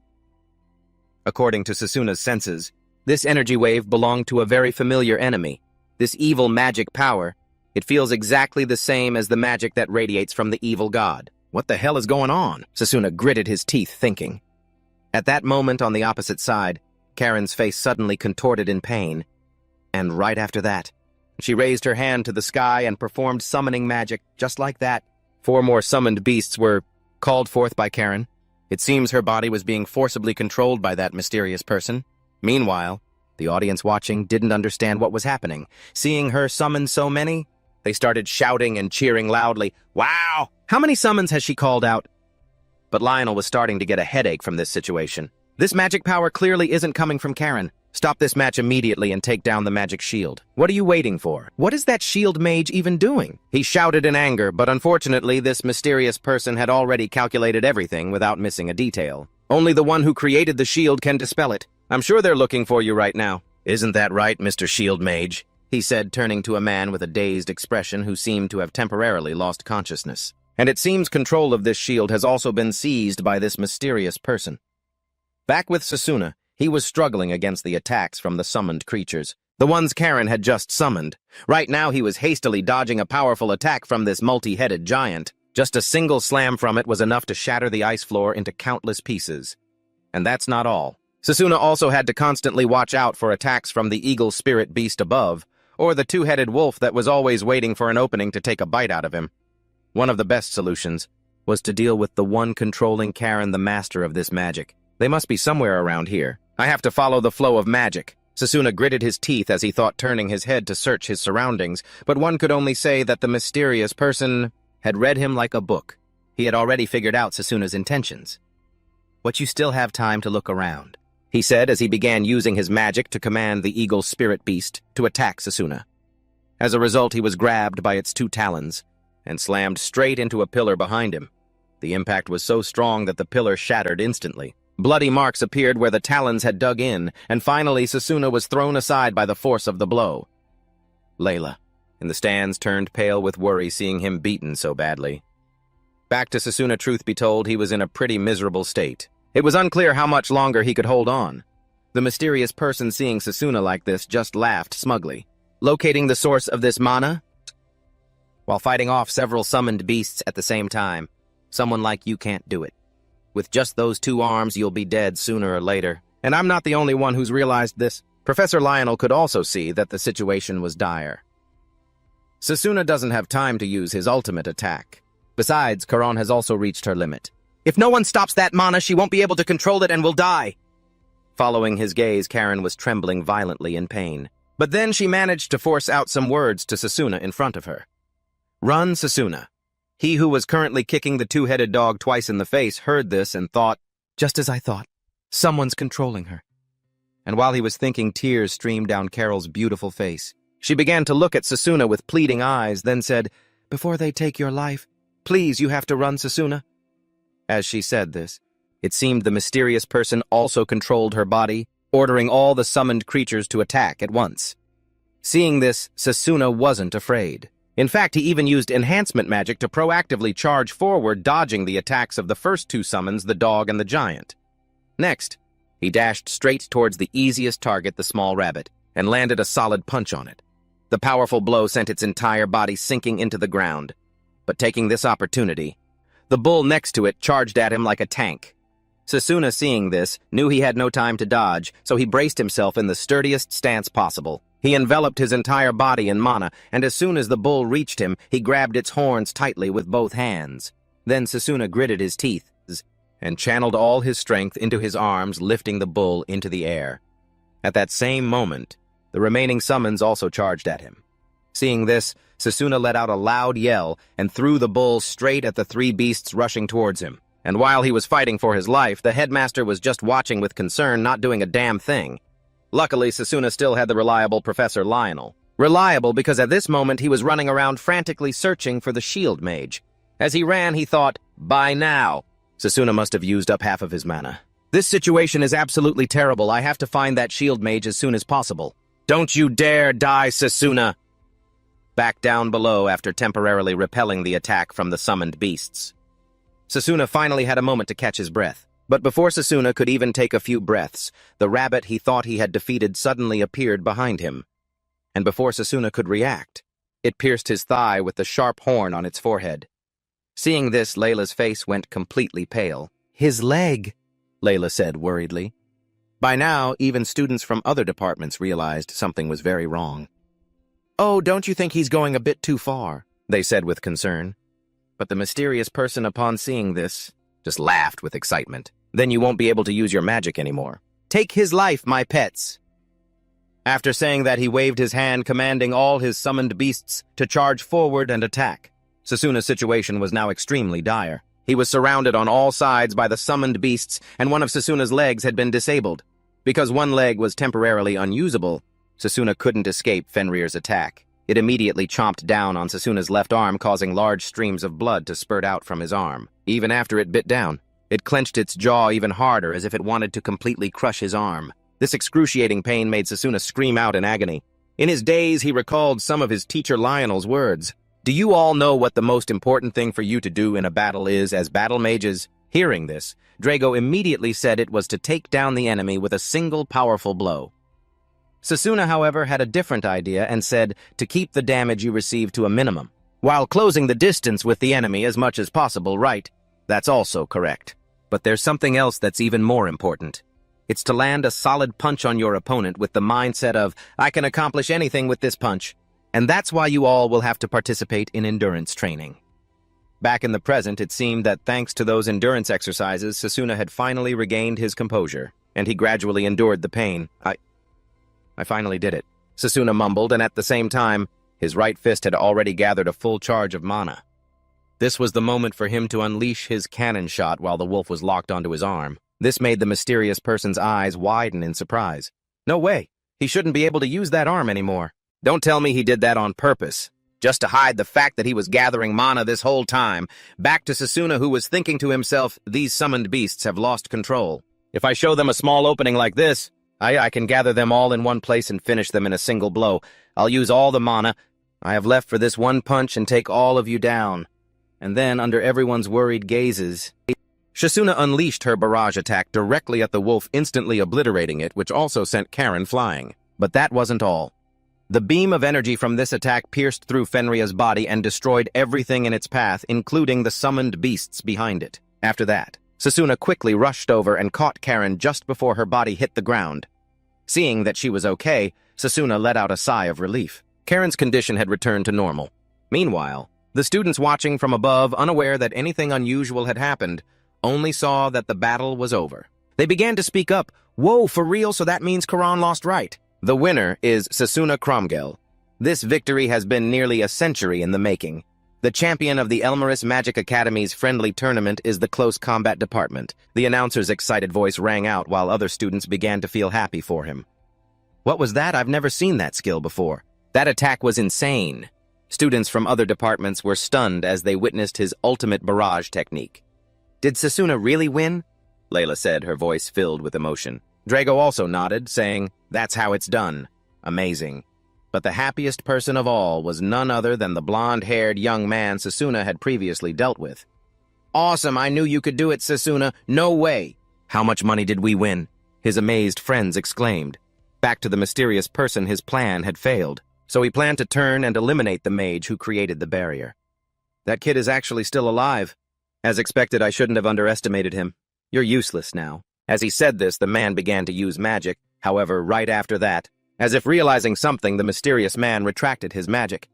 Have they already located the barrier mage? With that thought, this man also secretly destroyed the mark he had placed on the mage earlier. The person rushing toward them was none other than the muscular teacher Lionel. He's here. Just then, he discovered the unconscious mage nearby and hurried over to check his pulse. At the same time, because the mysterious man had withdrawn his controlling power, the barrier was also deactivated, and it was only at this moment that the old headmaster finally came down. It seems she was seriously injured after her summoned beast was repeatedly defeated, he said, turning to look at Karen. She was unconscious beside him, and Sasuna stated his thoughts bluntly. It seems like someone was controlling her. Indeed. This is likely the effect of a magical item. Leave the rest to the academy. As he spoke, he began to use his magic to heal the girl. And of course, he didn't forget his prior promise to Sasuna. Sasuna Cromgel, you have proven your strength. I will keep my promise. Come to my office tomorrow. After speaking, the headmaster left.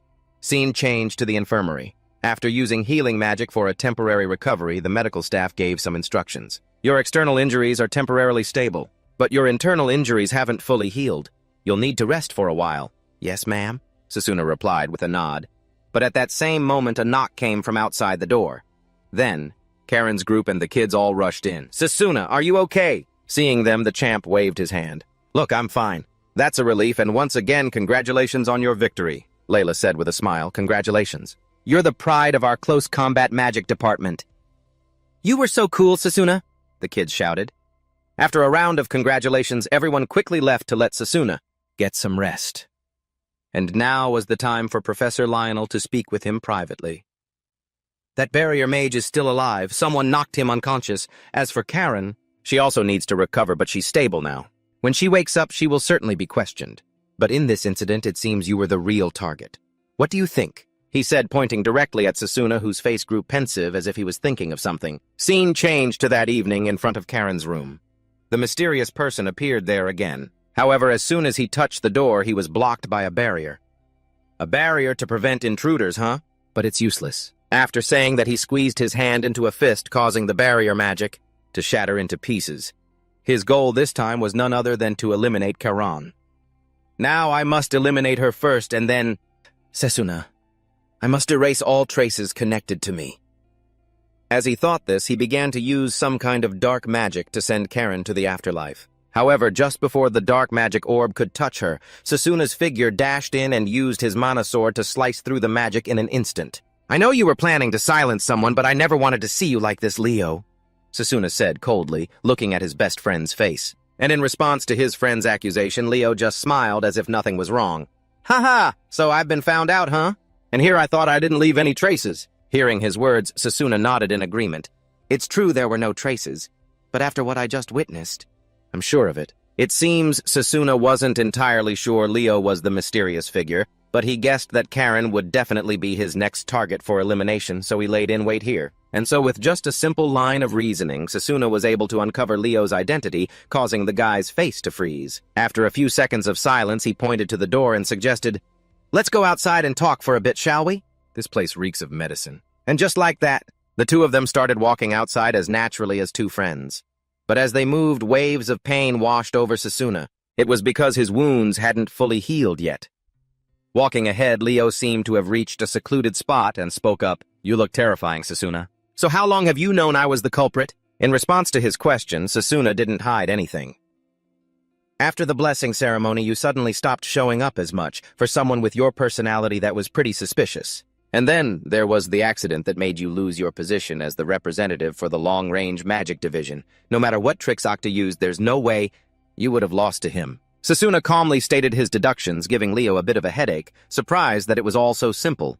Oh man, I can't believe you pieced it all together like that. And now my suspicions are confirmed. Just like in the final match of the exchange, his mana was also transferred into your attacks, Sasuna continued. And right after he finished saying this, Leo's body changed. Hey, Sasuna, who are you talking about? Do you know of that great being? As he spoke this, Leo's aura began to change. Finally, his entire body was enveloped in an incredibly evil energy, along with strange stripes on his body. And the moment he saw this energy, our protagonist raised his guard to the maximum. The transformation of this energy means Leo is definitely a demon's lackey. If that's the case, then I have to stop him right now. As he thought this, he began to form a mana sword in his hand while the Leo in front of him was done playing friends. I can no longer allow you to do as you please, even though I wanted to play with you a little longer. Farewell, he declared coldly. Sasuna charged forward to attack and seize the advantage. However, just as Sasuna swung his sword aiming for Leo, at the very moment his mana sword was about to strike the evil god's hound, it suddenly dissolved like soap bubbles. This feeling, it's exactly like that time. Sasuna thought anxiously, seeing his magic nullified just as it was when he fought the evil god in his past life. And like a typical villain, this Leo began to explain his own attributes. That great being bestowed upon me the skill to nullify an opponent's mana upon making contact with any of their attacks. So no matter what magic you use, you can't touch me. Don't even try. I don't believe you. Sasuna began to swing his sword and attack once more. And the result was exactly the same as before. The sword once again disintegrated into tiny fragments, but this was merely a feint from Sasuna. Not yet. Mana nullification only works when it makes contact with my attack. But if I strike from a blind spot, it should work. With that thought, our hero used his superhuman speed to circle behind Leo and attack from the rear, thinking that as long as Leo's hand couldn't touch the attack, he would land a hit. But unfortunately, his thinking was a bit naive, because this time, even without Leo touching it, Sasuna's sword still disintegrated before it could pierce him, as if a special field surrounded this Leo guy, and any magical attack that hit this shield would be destroyed by it. It's useless. My ability to detect mana and decide how to block it is faster than you think, Leo said coldly. Then the hound simply had to wave a hand, and a small fireball materialized, striking Sasuna directly and sending him flying. To be honest, I wanted to fight you when you were fully recovered. You're truly skilled. Normally, close-quarters magic can't reach this level. If you had chosen long-range magic, we could have played with each other for a little while longer. But that doesn't matter anymore. After all, you're going to die here anyway. As he finished speaking, Leo threw a lightning spear that pierced Sasuna's thigh, causing him to collapse in agony. He wasn't aiming to kill him, Sasuna thought to himself, and then he spoke up to buy some time. Why are you doing this? Did you side with the demons? Let's see. I'm just sick and tired of this world. In a way, it's like wanting to destroy a sandcastle someone else built, right?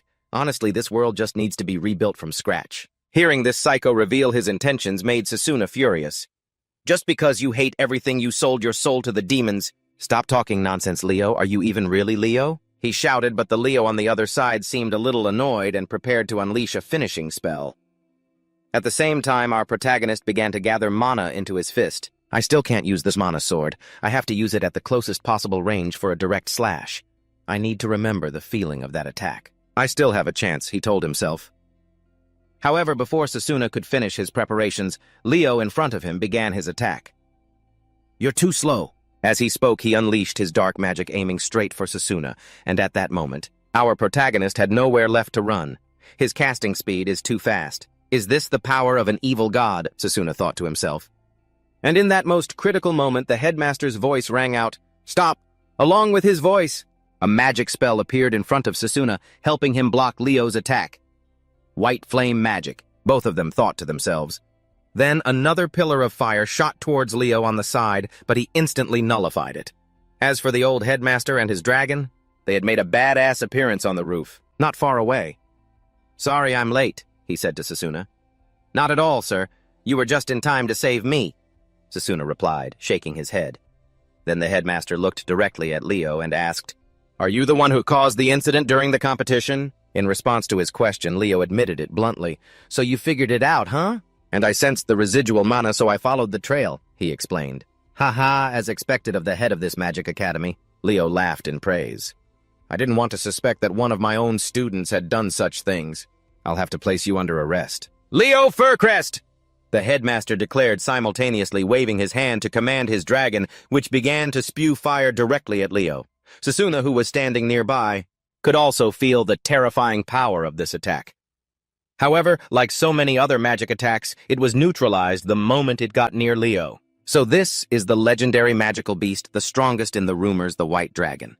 If that person hadn't given me a portion of their magic power, I would have been in trouble, Leo said with awe. Meanwhile, the headmaster's face grew serious.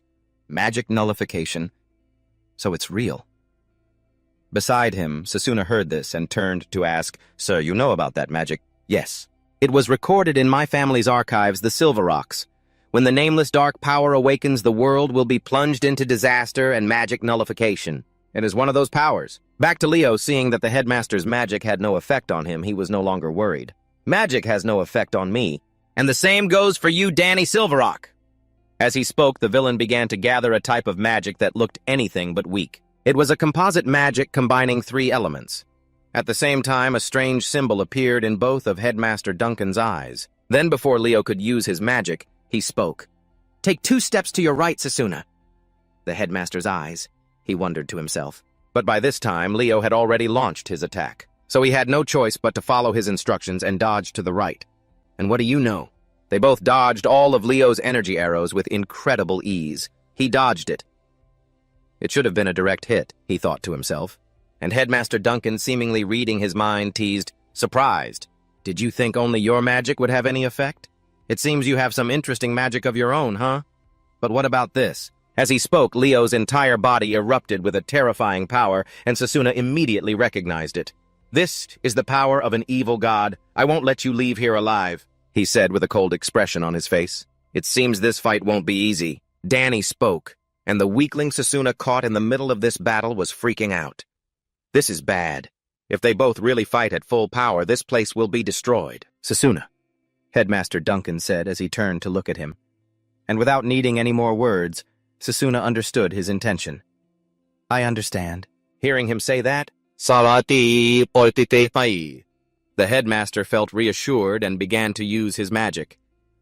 "Oh, pure phantom butterflies, lend me your wings." After speaking Danny along with his dragon, he leaped high into the air and performed a windmill attack while Leo down below immediately figured out the old man's intention. "He wants to minimize the damage to the academy, huh? Fine by me. After all, protecting that academy is your duty." As he spoke, Leo gathered magical energy to cast a spell, and just like that, their attacks collided. It seemed like this Leo's firepower was a step above, but then it pierced through the white dragon's flames and headed straight for the dragon itself, creating a massive explosion in midair. "You should just give up and hand me the victory." "Right, Headmaster," Leo said. However, the old Headmaster had his own plan. "Let's see, this old man is about to retire." And then, as Leo watched, the smoke and dust from the explosion began to clear. Sasuna's figure appeared up above. Surprising. Attacking while hiding behind that dragon's body. But a surprise like that is nothing. After saying that, the guy created a shield to protect himself. Meanwhile, Sasuna lectured Leo, "You rely too much on that evil power." Choosing close combat magic was definitely the right call, Sasuna thought to himself, then shouted, "I'll prove it with this one attack." Responding to him, Leo seemed a bit interested to see what Sasuna would do. "Don't underestimate my power now that I've been granted a portion of their magic," he said with a laugh, but immediately after, that smile vanished as his shield was shattered by Sasuna's fist. And just like that, this golden-haired puppy was sent crashing to the ground by Sasuna's punch. Nearby Headmaster Diamond, seeing this, said with satisfaction, "Even magic nullification has a limit to its activation speed. Therefore, simply possessing that skill doesn't guarantee victory. You did very well, Sasuna." Back to our protagonist. Looking at the villain he had just beaten to a pulp below, he was also extremely pleased with his decision. Just as I predicted. The speed of a direct attack wouldn't give him time to cast his nullification spell. My choice to pursue close combat magic was absolutely the right one. With that thought, he turned to the Headmaster. "Headmaster, the problem has been dealt with." "That was a splendid close combat technique. First, we must treat your injuries," Danny said with a nod. But just then, Leo's voice rang out. Well, I've really learned a lot. You always exceed my expectations." As he spoke, Leo struggled back to his feet, much to our protagonist's disbelief. He can still stand after taking that hit head-on, Sasuna thought to himself. "Now it's my turn," Leo shouted, unleashing a sphere of magic aimed at Sasuna. In response to this attack, our protagonist immediately created a mana sword and slashed right at it. However, the sword shattered on impact with the dark sphere, and just like that, he took the full brunt of the attack. He was sent flying into a wall. "Sasuna!" Headmaster Danny yelled in worry. Meanwhile, after taking the hit, Sasuna understood why his mana sword had no effect earlier. His last spell. Did he combine long-range magic and magic nullification into a single attack? This is bad, my consciousness. As he thought this, Sasuna's consciousness gradually faded and then went out. The scene changes to some training ground. Here, Sasuna and Leo are happily practicing long-range magic together. At this distance, it's a piece of cake. Nice shot. Though I think hitting a stationary target is pretty simple, Sasuna said, bored. Ha ha, being praised by a master of long-range magic is making me a little nervous. Should I fire another magic arrow, I wonder this time the target will be your head, Leo said, turning to Sasuna with a cold voice. Meanwhile, Sasuna still didn't understand what was happening. Leo, what do you mean? You should understand. Look behind you, Sasuna. You're a failed hero. You're pathetic. You couldn't save anyone. Why didn't you save me? I trusted you so much. Voice after voice from his future comrades began to question him, causing Sasuna to jolt awake from the nightmare. Meanwhile, his friend Layla, seeing him wake up in a panic, said worriedly, Sasuna, thank goodness you're finally awake. Layla, where am I? You're in the Academy's infirmary. You've been unconscious for 3 days now. Her explanation made Sasuna's face go pale. 3 days. So, I didn't just lose once, but twice. 2 crushing defeats at the hands of the evil god. Lost in thought, Sasuna clenched his fists in rage. After a few seconds of composing himself, he remembered Headmaster Diamond and asked, by the way, how is the headmaster? He's probably in his private room. There's a meeting going on right now, Layla replied. Hearing this, Sasuna immediately got out of bed, making his friend very worried. Hey, where are you going? I want to see the headmaster to confirm a few things, Sasuna replied, but this only made Layla more anxious. Don't you care about your health at all? You're covered in injuries. In response to this concern, Sasuna said softly, I'm sorry for worrying you, but please let me go. After saying that, he quickly went to find the headmaster. And at that very moment, the meeting in Danny's private room had also concluded. All right then. In that case, I'm counting on all of you. Looks like we're going to be busy. The headmaster's trust feels a bit strange, the professors murmured among themselves. And just then, Sasuna burst through the door and shouted, Headmaster, you're awake! Sasuna, I'm so glad you're okay. Up front, seeing Sasuna appear, Lionel patted his shoulder reassuringly. It seems you had a rough loss. We can talk about this later. Lila and Drago were very worried about you.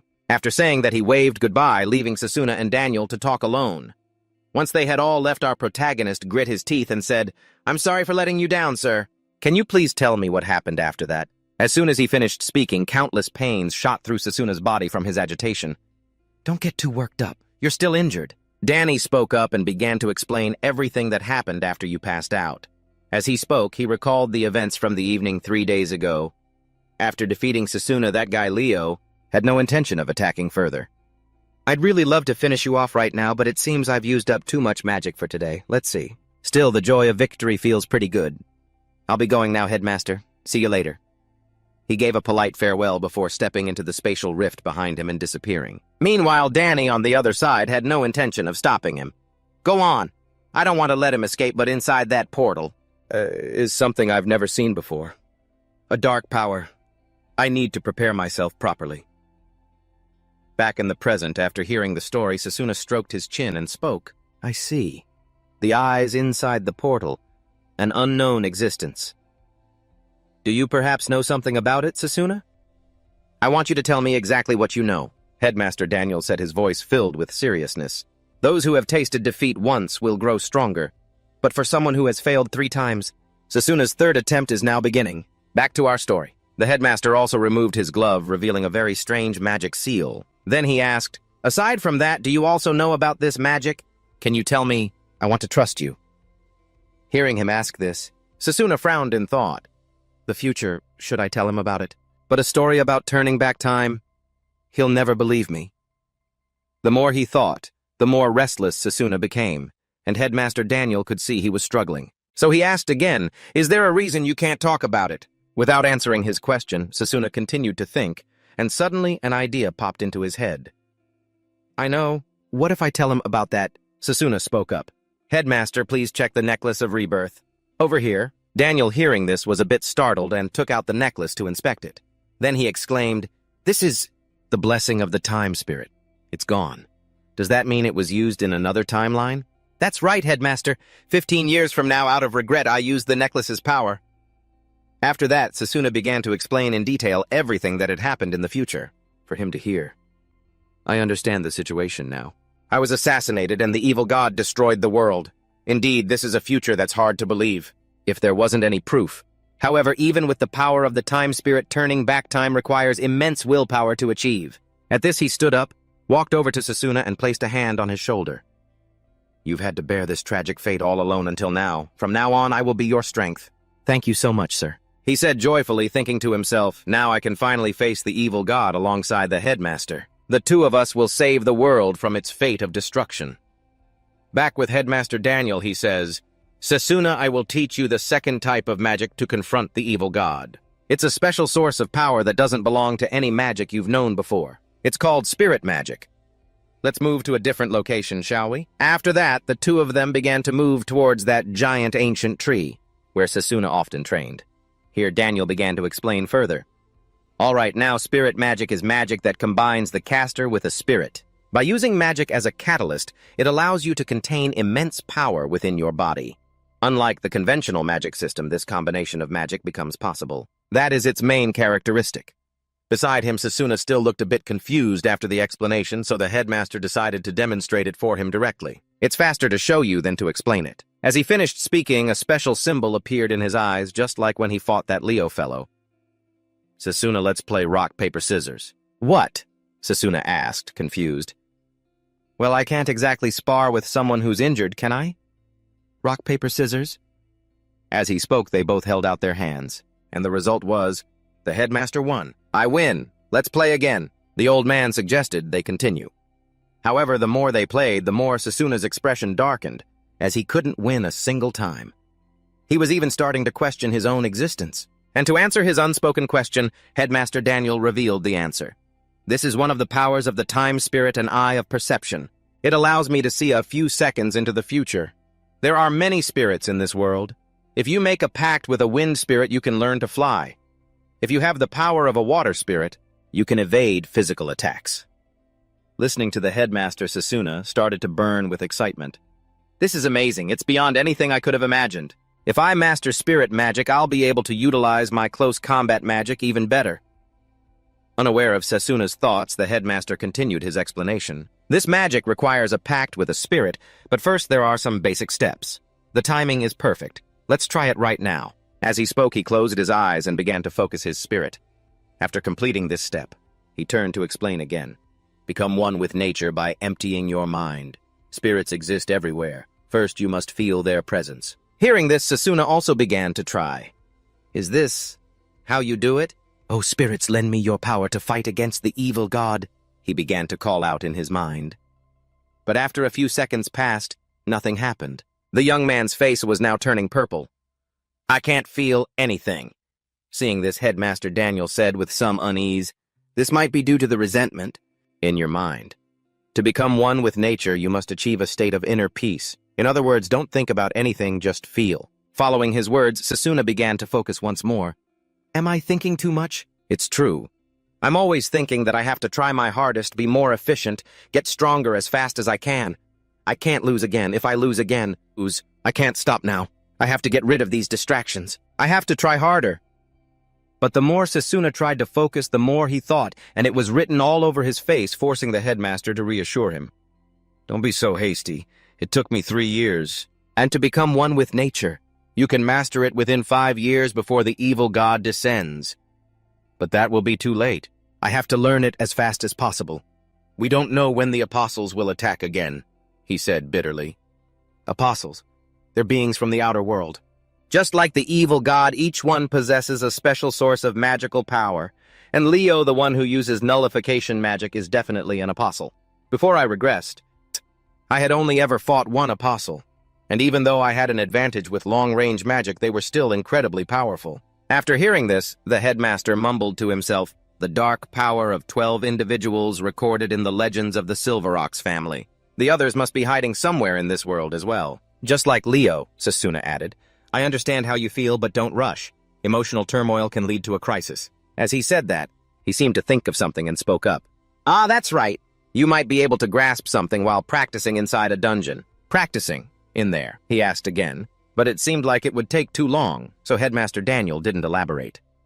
Professor Lionel will explain the details to you there later. You'll have a chance to surpass your own limits, but this journey will be an arduous one. For now, just get some proper rest. In the end, you'll be surprised. Everything is just getting started. And so began the journey to master spirit magic. The scene shifts to a certain palace. Just then, the traitor Leo stepped inside and said with a forced laugh, "Hello, everyone. Sorry I'm late." Following his gaze, there were several other strange individuals already in the room. And as soon as Leo appeared, a werewolf stepped forward to complain. "Making us wait for you. You've got some nerve, haven't you? You want to die." Leo. This guy is the 10th Dark Apostle Reagan.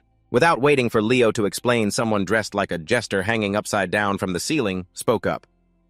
"Hey, Leo, is it true you couldn't even kill a single student? You acted on your own on this one, didn't you? What's more, you got injured and had to run away with your tail between your legs. So how do you plan on taking responsibility for this? This fake joker is the 9th Dark Apostle Booker." In response to their questioning, Leo just smiled brightly and explained, "Whoops, my apologies, seniors. I couldn't keep my calm in front of my other self. By the way, this Leo guy is ranked 12th among the apostles. Wipe that fake smile off your face. It's pissing me off." Reagan was so enraged that the two of them started a staring contest. Then, without a word, the werewolf suddenly launched an attack, but right at that moment, someone from the front spoke up. "Stop. If you're apostles, then act befitting your station. Do you still not understand his ideals?" The one who had just spoken up to stop them was the second apostle, Satanakia. After speaking, he unleashed an aura of power that pushed the other two back. "Since it has come to this, let's do it this way. First individual reports," Satanakia said. However, Reagan immediately protested. "Wait a minute. This idiot messed everything up. How are we going to deal with him? If he gets in our way, I'll deal with him myself." From above, the jester Booker enthusiastically suggested, "Just leave the assassination to me. That would be more interesting, wouldn't it? I have already made the arrangements. If it's that person, he will definitely complete the mission," Satanakia said calmly. Time passed quickly, and a few days after the exhibition match. In the lecture hall, Layla saw that Sasuna was back at school and worriedly asked, "Sasuna? You're able to come to school already. How are you feeling?" "I'm fine. As long as it's a theory class, I'll be okay," he said with a smile, but she wasn't convinced. "You got injured again after the final match. Something must have happened." Hearing this, Sasuna began to recall the headmaster's prior warning. "We cannot let the public know about the existence of the evil god and his apostles just yet. Therefore, I can only give some information to the most trusted professors. I will entrust them with the task of finding Leo and protecting the academy as well as the spirit magic training. It will be temporarily postponed." Back in the present, Sasuna smiled and replied, "Sorry for making you worry, but it's nothing." After he said that, his expression turned grim. "I have to recover as quickly as possible and get stronger." At that same moment, Professor Lionel walked in and announced, "Everyone to your seats. I will now introduce the upcoming joint training program for all courses." "Joint training program?" someone asked, puzzled, and the muscular professor calmly explained it to them. "The training will be conducted alongside other departments. Usually an exhibition match is held, so that you can understand the fighting styles of each department. But this time, we will study and work together to learn and find ways to surpass our own limits." Hearing this, Sasuna figured out that the purpose of the training was to improve teamwork among mages. Back to Lionel. "The training location will be the 1-star underground dungeon, because it's very dangerous. Participants will be volunteers. The training session will last for 2 weeks. Please prepare yourselves well until then." So this is the joint training the headmaster mentioned. "I have to heal my wounds first," he said to himself. After class ended for the day, Layla proposed to Sasuna, "Hey, Sasuna, would you like to have dinner with me? We need to eat and recover our strength before the training." "You're right, let's go." Sasuna nodded. Meanwhile, the other students recognized him and started whispering. "Hey, look, isn't that the champion of the exhibition tournament, Sasuna Krumgel? He's a close combat fighter, but he's incredible. Actually, I'm a fan of his." "They're all talking about you now, even though they were mocking you just a few days ago," Layla pointed out. However, Sasuna didn't seem to care much. At that moment, a few background characters suddenly blocked Sasuna's path. "You're the close combat mage who won the tournament, right?" "Yeah, that's me," he replied with a nod. Just then, the surrounding crowd recognized the guy in the fancy clothes and called out, "Look, isn't that Cass from the Noble Society? There's a rumor he's joining the army after graduation." The sounds of amazement rang out, making this Cass fellow look even more smug. "Sasuna Kromgel. Sasuna, I want to invite you to join my society. Only mages of high-ranking noble blood are permitted to join this community. Normally, this isn't a place a common close combat mage could enter, but I'll make an exception for you," he said in a condescending tone. It was as if he were giving alms to Sasuna. And of course, in making this offer, the guy had his own calculations. If the tournament champion joins our society, then nothing can stand in our way anymore. With that thought, he continued his pompous speech. A tournament champion will need connections like these. If you continue to waste your time with that useless girl, won't it just ruin your future? As he spoke, he pointed at Layla beside him. Faced with these wannabe nobles, Sasuna refused him flat out. I refuse. Bloodline and magic have nothing to do with each other. You're the one who's wasting my time. With that, Sasuna immediately turned to leave. The onlookers snickered, and just like your typical pathetic villains after being turned down by Sasuna, they started to get angry. How dare you insult a nobleman? As he spoke, the guy pulled out a chain and used his magic to transform it into a blade. You idiot! He snarled, intending to launch a sneak attack on Sasuna from behind. But before he could make his move, Layla grabbed his arm, holding it tight. Fighting is forbidden on school grounds. I wonder who the real troublemaker is here, she said. As she spoke, she glared at this phony nobleman. You bitch know your place. You commoner! The blonde-haired punk yelled simultaneously, turning his blade back into a chain. Only then did Layla release his hand. At the same moment, his two lackeys from behind charged forward. Are you guys okay? Are you hurt? You guys better remember our faces. They barked a few meaningless threats, but were cut off. Shut your mouths! I will be reporting this to my father. Back to Layla, after letting out a sigh of relief, she turned and gave Sasuna a bright smile, letting him know that she had grown stronger. But just then, a female voice called out from behind Sasuna. Oh, Karen, I'm glad you're all right. Yes, and it's all thanks to you, Sasuna. You see, I want to express my gratitude. So, Sasuna, would you be able to come to my room now? As she spoke, a slight blush appeared on Carol's face. Time passed quickly, and the scene shifts to Karen's private room as Sasuna's group arrives. She welcomed them with a bright smile. To thank you for saving me, please let me treat you to a meal I've cooked myself. Thanks for your hospitality, he said, scratching his head. It's nothing at all, I'll get started right away. So please just wait a little while. Hearing this, Layla stepped forward to help. Let me help you. Doing everything by yourself must be tiring, right? In that case, thank you, Karen said, tossing an apron to Layla. At that moment, Layla blushed slightly at her own embarrassing thought. It's just cooking. At first, I thought it was going to be something lewd. At the same time, the muscular Drago spoke up. So why was I invited too? The more the merrier, Karen replied with a smile. Stepping into the kitchen, Layla was truly surprised. Wow, you even have ingredients with healing properties. Well, they're called therapeutic foods after all. And just like that, the two girls dove into cooking together. Meanwhile, our protagonist outside was lost in thought. According to the headmaster, Ma'am. Karen doesn't remember anything about the incident involving Leo. It could be temporary amnesia from the shock, or perhaps her memories were manipulated. I'm glad that nothing more serious happened this time. But there's still a chance others are being targeted. Beside him, the muscular guy noticed Sasuna spacing out and spoke up. Are you thinking about that again? Hey, I'm talking to you. You're always trying to do everything yourself. Why don't you take a break? A break, huh? Sasuna murmured, as if genuinely considering whether or not he should let himself relax for a bit. However, just then, a commotion erupted from the kitchen. Wait, you added way too much. Oh dear. Panicked sounds began to emerge, making the two boys a little worried. It sounds like they're in combat training. Is it dangerous? Are you kidding me? Drago replied. Then, for some reason, Karen had to run outside to ask for help. Drago, I'm so sorry, but could you please give us a little help? Sure, I don't mind, he said confidently. But when he actually stepped into the kitchen, he began to have some regrets. Why do I have to wear this? He muttered, his face looking as grim as a terminal cancer patient's, as a muscular guy like him was forced to wear an incredibly feminine apron. As for Karen, she could only stand beside him, clasping her hands apologetically. I'm sorry. We only have maid aprons. All right, fine. All right, let's do this, Layla said excitedly. After a while, the group finally finished preparing a feast with a picture the author probably downloaded from Shopee. Let's eat. Sorry we might have cooked a little too much, Layla said, a bit embarrassed. But Sasuna didn't see it as a problem. It's fine. They cooked all of this for me. The least I can do is eat all of it, till. Next, I'll use physical enhancement to speed up my digestion. By combining magic with his eating, this guy started to wolf down his food like he was starving so much, so that even this red-haired girl looked a bit worried about him. He was fine, though. This 8-chicken egg soup is really delicious. Its flavor is so rich and perfectly savory. I made that soup, you know. There's still plenty left, Drago bragged.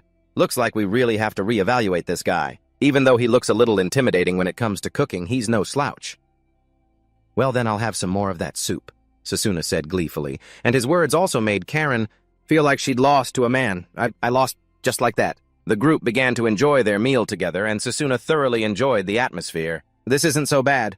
But in my past life, my peaceful life was destroyed by the evil god. I won't let that happen again. This time I absolutely will not lose, Sasuna told himself. Then 2 weeks later at the one-star dungeon, it was the day of the joint training. The students who had volunteered for the session were gathered here. "You're in top form, right?" Drago asked. "Yeah, it's all thanks to the healing food you made for me these past few days." "Thanks." Sasuna nodded in reply, and the guy waved his hand. "Don't mention it. It's for your own good and for our close quarters magic. If you don't continuously eat the healing food, our team's effectiveness today will drop significantly." Hearing him say that, Sasuna couldn't help but smile. I'm still on the same team as Drago this time. I can trust him with my back. At the same time, 2 people approached them from behind. "Hey, sorry to keep you two waiting." "Oh, the formation specialists are here," Drago said. Then the 2 of them introduced themselves. "I'm Mifune, a 3rd year from the Formation Arts Department, and she is Yuzuha." "Hey, you two," Yuzuha said with a smile as the 2 guys in front also began their introductions. "I'm Drago Upgrade from the Close Quarters Combat Department." "I'm Sasuna Chrome Girl." "So you're the one who won the friendly match, huh? You look very reliable." "Let's work well together, you two, Drago," he said enthusiastically, which made Sasuna and Drago feel more at ease. "He seems like a pretty friendly guy." "Yeah, over here," Yuzuha also whispered in a voice that only Mifune could hear. "You look very polite. You've already made them lower their guard. Do I look that way? Sometimes you have to be two-faced." As he spoke, Mifune revealed a truly villainous face. Meanwhile, the supervising professor, seeing that all the groups had gathered, called everyone together and gave his instructions. "It seems all the students have gathered here. The training exercise will begin now. I am Giovanni, and I am the one responsible for this joint training trip. This joint training trip is a collaboration between the Formation Arts and Close Quarters Combat Departments. The dungeon you will be entering today is the Demon Ceiling Ruins. Ancient monsters and undead have been confirmed to exist inside, and it is a 1-star dungeon. During this training course, you must defeat monsters in actual combat. Your achievements will be recorded by this memory bracelet. Loot dropped from monsters will be counted as extra points. The team with the highest score will receive a medal from the Academy. Furthermore, anyone with more than 100 individual points will have the chance to participate in training with the Kingdom's Mage Battalion." Up ahead, when Sasuna heard this, he recalled some memories from his past life. "The Mage Battalion, huh? Mage? I remember them. They're the strongest mages in this kingdom. I'll get to see my comrades from my past life again. If I can join their training course, I can meet them again." Back to Professor Giovanni. At that moment, he was handing out bracelets to everyone and gave further instructions. "We will not be going down to the deeper floors. There is a chance of encountering monsters that you cannot handle on your own. That is why you are absolutely forbidden from entering the deeper floors. In an emergency, you can channel mana into your bracelet and you will be teleported out of here. My goal is 100 individual points." "No, it should be 200. Both Sasuna and Drago said out loud, which made Layla, who was behind them, chuckle. After that, the 2 of them turned to look at each other in surprise. "I'm expecting you to pull that off," Drago said as he pointed to his bracelet, and Sasuna confidently affirmed, "You got it." Ignoring their chatter, Professor Giovanni spoke in a serious tone. "Are you all ready? Now the joint training course officially begins." And just like that, after Professor Giovanni spoke, those 2 big shots charged ahead as if they were afraid someone else would get all the monsters. And the deeper they went, the more surprised they were by the vastness of this dungeon. 1-star dungeon Demon Ruins. It's a ruin built by an ancient civilization. They say everything inside is still unexplored, and the monsters in here will be hostile to intruders like us. Even with the teleportation magic we have, this is still a pretty dangerous training exercise, he reminded them. At the same time, the 2 of them reached the end of the hallway. "Look, Sasuna, the door's open," the big guy exclaimed.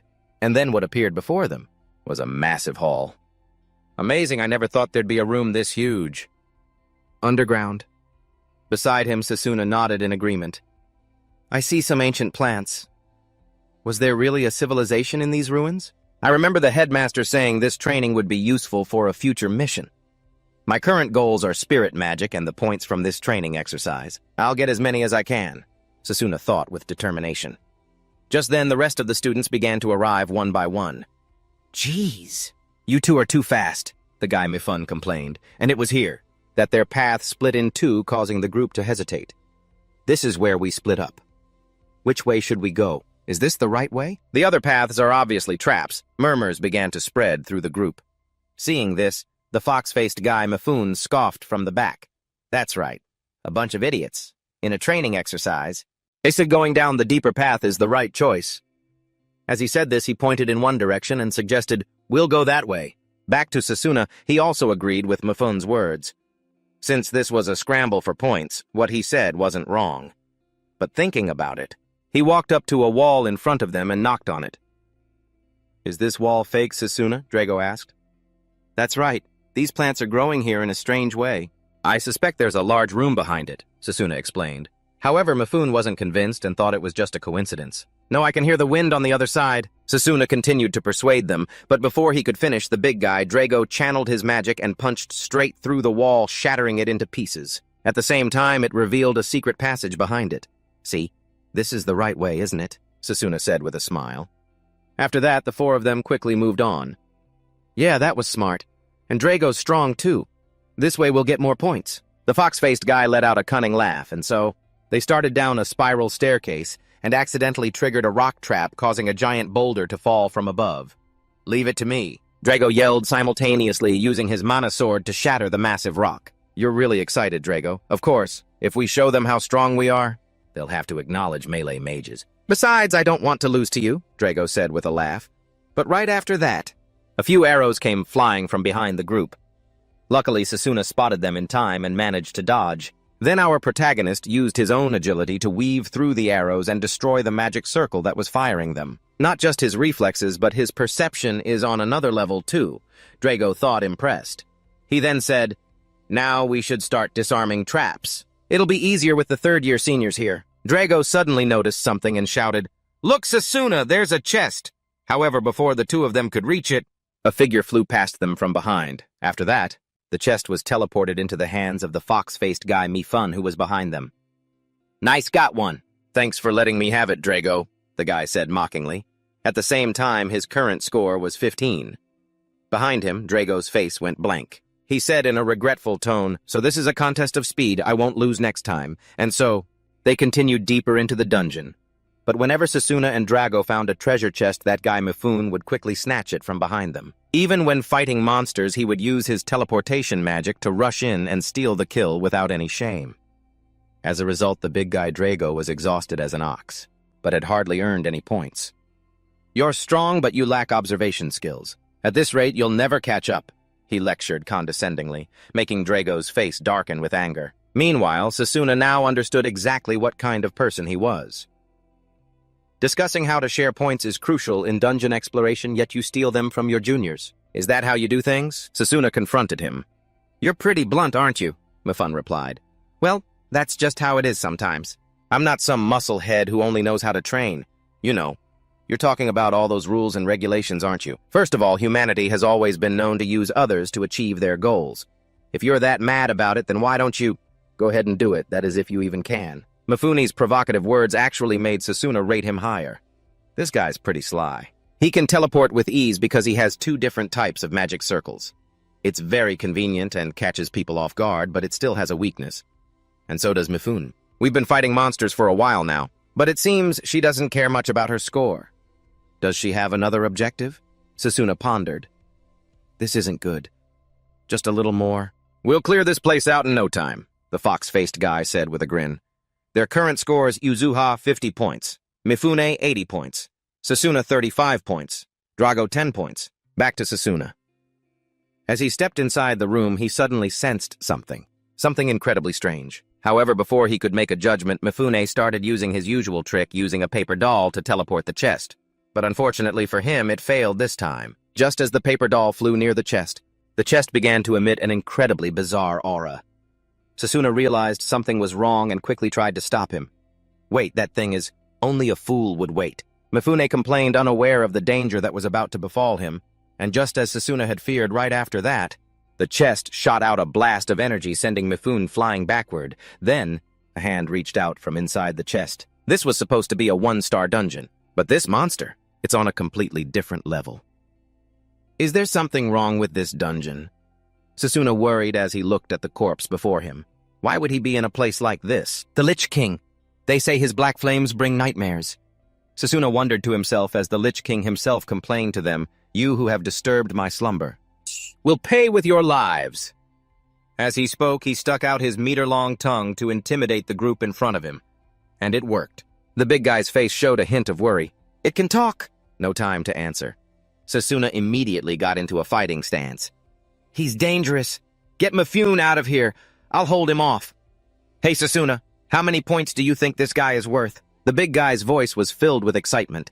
However, the Lich King in front of them had no intention of letting them chat any longer and launched another attack. He aimed straight for the fox-faced guy, forcing Sasuna to rush forward and slash the attack apart with his mana sword. At the same time, the big guy Drago also started to charge in for an attack. But before he could even run a few meters, he was stopped by several magic circles created by the Lich King. What he set up magic circles everywhere, he thought, gritting his teeth right before the circles exploded, knocking Drago back. Luckily, Drago managed to use his mana to protect his body in time, or else he would have been in real danger. Back to the Lich King. After pushing Drago back, he created countless other dark magic circles, aiming them at Sasuna.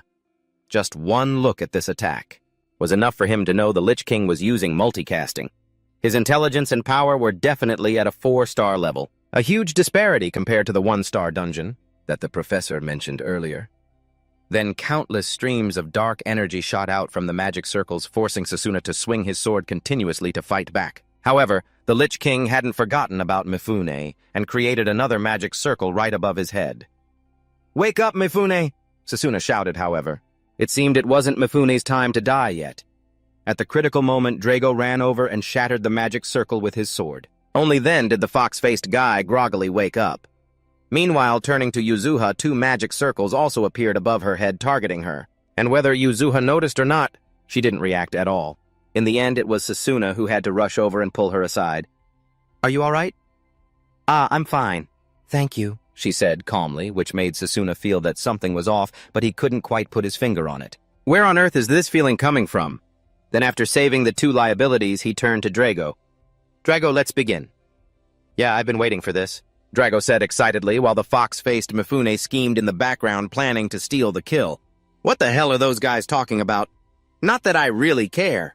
I'll just steal the points and get out of here." He chuckled to himself. It seemed Drago sensed something too. So he turned back and asked, "Are you plotting something?"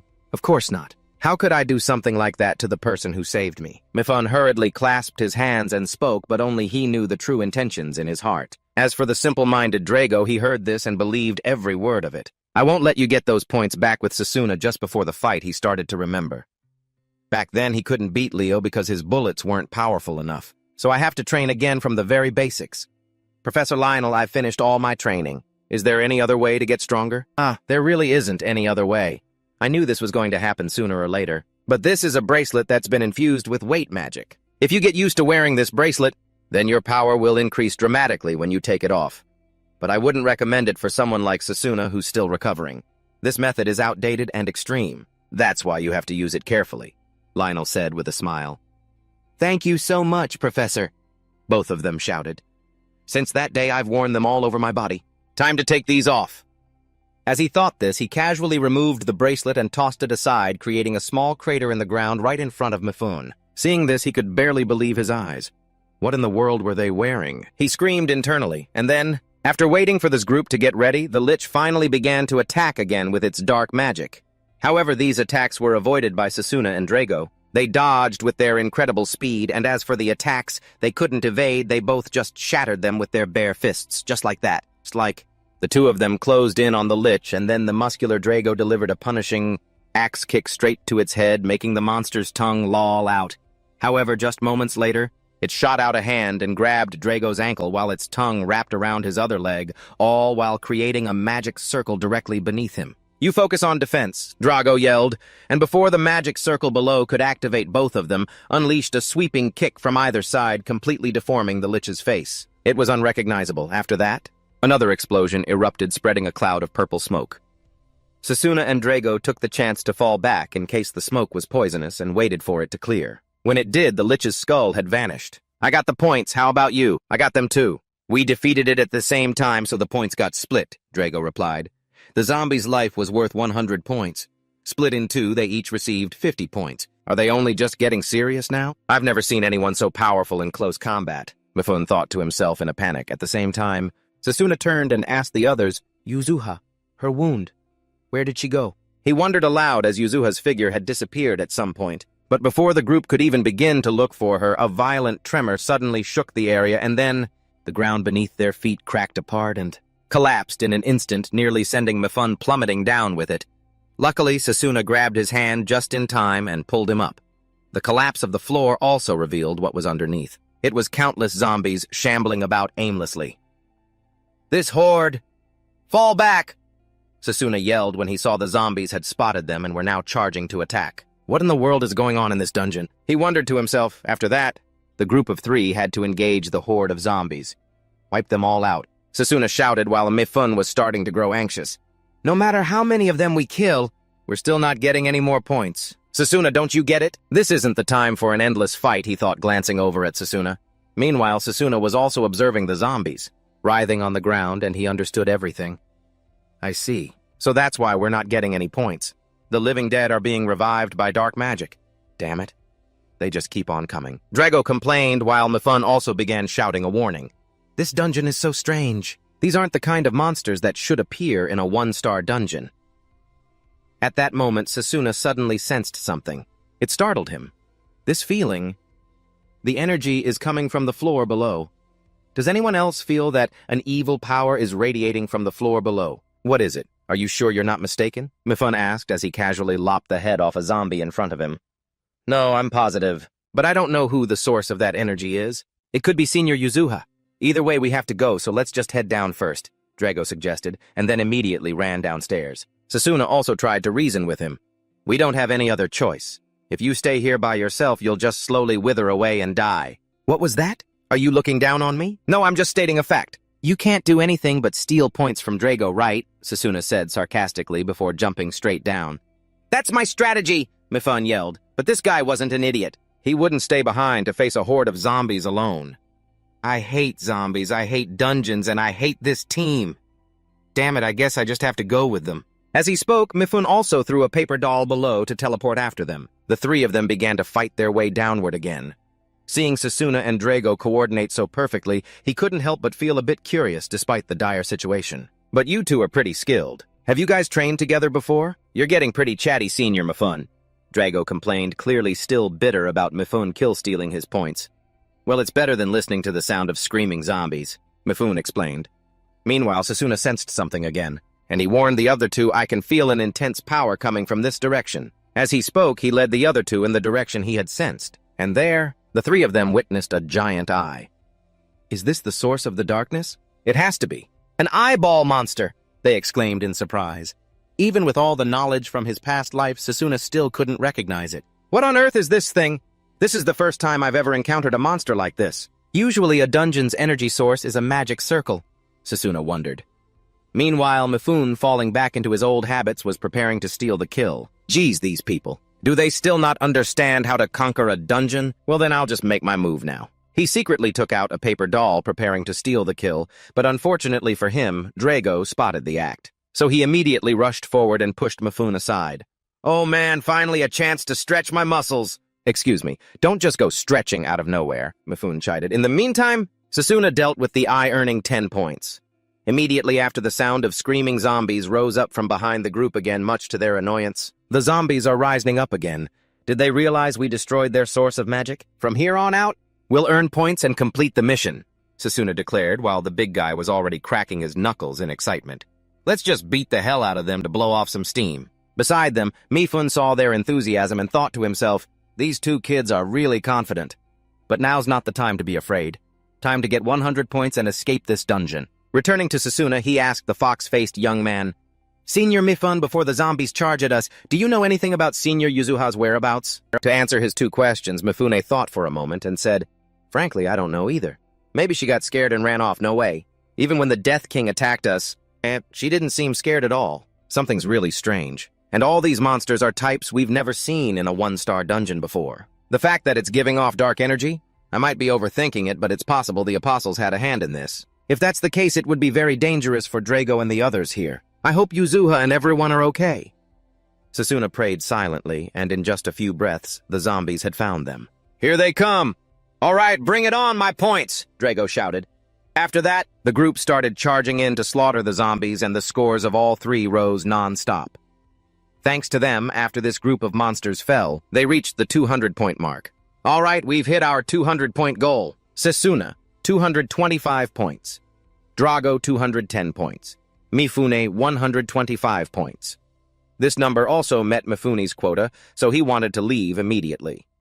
I'm out of here. See you later. See, you weaklings. As he spoke, he prepared to activate his teleportation bracelet to get out. However, Drago was a little surprised to hear him say that. Wait, aren't you going to look for Senior Yuzuha? Aren't you two friends? Friends, I only just met her yesterday. She's a weirdo who acts like everyone's her friend. I'm sure she's outside crying in fear right now. Just yesterday, you say? Sasuna asked, puzzled. However, this Mifune guy had no intention of explaining further. Later, I'm bouncing. After saying that, he directly pressed the button to activate the bracelet. Seeing this, Sasuna just turned to leave. I'll just have to find her myself then. Wait, what's going on? We can't return to the surface, Mifune said nervously after he activated the bracelet and nothing happened. Well, then there's no choice but to walk back, Sasuna spoke up. No way, that can't be, Mifune said as he hurriedly chased after the two. Meanwhile, Drago also tried it with the same result. Looks like it's true. Is there something wrong with the bracelet? Drago said with a slightly worried expression. And behind them, Sasuna once again felt that energy. There it is again. A suspicious, magical energy is radiating from the floor below. As he thought this, the concern in his heart grew, making it impossible for him to ignore this problem. Drago Senior Mifune. I'm going to look for Senior Yuzuha. I'm fine going by myself. Are you for real? Did you fall in love with Yuzuha or something? The fox-faced guy asked, confused by Sasuna's actions. All for someone you don't even know. But upon hearing this, his close friend Drago offered to go with him. Senior Mifune has helped us enough. I'll go with you. Okay, that works. I can feel a strong magical energy coming from below. If you sense any danger, don't push yourself. I understand. Drago nodded in agreement. Back to Mifune. He saw the two of them planning as if it was a done deal. He had to speak up and remind them, hey, first we need to get out and report to Professor Giovanni. How are you so sure Yuzuha is down there? In response, Sasuna turned and explained, it's faint, but I can feel her energy. Please report to Professor Giovanni for us, Senior. Please be careful on your way back. After saying that, the two of them left immediately, making Mifune want to scream internally. What's wrong with these kids? It's possible Yuzuha already escaped. Going deeper will be really dangerous, but getting out of here alone is also too dangerous. Damn it. Why is this happening? Why does nothing ever go my way? The more the fox-faced guy thought about it, the more he was torn between leaving or staying. In the end, Drago made the decision for him. Let's go find Yuzuha-senpai and get out of here. All right, I'll go look for her too. Let's find her quickly and head back together. Mifune sighed and kept talking. As they headed down, he voiced his confusion. Drago and I can't sense Yuzuha's energy at all. How did you manage to detect her? It just comes with a lot of practice. I guess that makes sense, Mifune said, sounding bored. It's suddenly gotten so cold down here, and the air is thinner too, Drago added as the three of them reached a fork in the path. Suddenly a sound echoed through the passage. What was that? Mifune wondered aloud, but Sasuna held up a hand signaling him to stop. He then pointed in one direction. It's coming from over there. And just like that, the three of them quickly ran towards the source of the sound. It didn't take long for Drago to spot a figure and call out, Someone's over here! Yuzuha-senpai, are you okay? Following their gaze, they saw that Yuzuha was sitting on some kind of dark magic circle, and one side of her body was withered like a shriveled corpse. Help! Me! She said, trembling as she reached a hand out to them. Seeing her in such a state, Mifune grew worried and asked, What happened to you? Wait, Drago! Don't get any closer! Sasuna yelled, just as Drago was about to touch Yuzuha. This is an ancient trap. Sasuna continued thinking to himself. There are no signs of any traps being activated in this dungeon. It must be an item imbued with dark magic. It's the same item my friend bought from the black market in my past life. I don't think Yuzuha would use this on purpose. Someone else must have set this up. Finishing his thought, Sasuna said to the other two, We can use a specialized spell to disable this trap. If we use a magical weapon, it will only destroy the magic circle itself. Then leave it to me. Well, get on with it then. The big guy urged him on, but Sasuna didn't need to be told. He had already formed a mana sword and plunged it straight into the magic circle, shattering it into nothing. And as he caught Yuzuha, he heard her mumble in a daze, I can't let Sasuna get any further. What could she mean by that? He wondered to himself then. His eyes fell on Yuzuha's earrings. It seems the magic was activated by this earring. From behind, Mifune asked, Did this happen because she was being careless? What's going to happen to Yuzuha now? I don't know either. But for now, we should go meet up with the others. We can report this to the professors later. Sasuna replied, his mind racing. This wasn't just a random accident. The apostles have to be involved in this incident. Hearing this, Drago nodded in agreement. I still have a lot of questions, but we need to get out of here first. Hey, Mifune-senpai, can you use that bracelet of yours to get us back? Let me try, Mifune said, quickly pressing the button. However, nothing happened. Just as I thought. It's no use. Did Professor Giovanni give us a broken device? Mifune wondered. Meanwhile, Sasuna tried pressing Yuzuha's bracelet and got the same result. Yuzuha-senpai's bracelet is the same. Hers doesn't work either, the fox-faced young man exclaimed. But before they could speculate any further, the area around them began to tremble violently. Sasuna, we have to keep moving. It's an earthquake. We have to get out of here now, everyone run. Drago yelled, taking the lead to clear a path. Damn it, what the hell is going on? Mifune gritted his teeth just before a giant boulder fell, blocking their path. Luckily, Drago spotted it in time, smashing the rock and pulling him forward. Senpai, hurry up. It's no use. Looks like we're trapped. The path is completely blocked by rubble. Instead of trying to smash our way through, we should find a safer route, Sasuna suggested. But at that very moment, Layla's group was also caught in the earthquake. Is anyone there? She called out, and a moment later a weak voice replied, Please, help us. Over there. Hurry, we need to clear this rubble. Layla quickly directed everyone to begin the rescue. After pulling the bald man out, she used her magical equipment to heal him. I'll use some healing magic to ease the pain. Where are the others? There's one more person. Behind the rubble, the bald man said weakly. Sasuna said, Drago, you two better be safe. The girl prayed silently. Back with Sasuna and Mifune's group, they had already fallen into despair. This shouldn't be happening. He gritted his teeth. The big guy Drago was also losing heart. Can't you use your barrage skill or something? I thought about it, but it's too risky. We could cause another earthquake, Sasuna explained.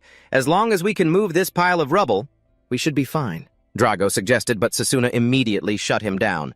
But the air is getting thinner and we're getting exhausted. Is there really no other way? There is one other way. But for it to work, we have to go deeper underground, Sasuna continued. However, Drago turned to look at Mifune and Yuzuha. Then he said, his voice filled with helplessness, Go deeper in our condition. Sasuna knew he couldn't take everyone with him, so he announced he would go down alone. Mifune, however, couldn't understand where his confidence was coming from.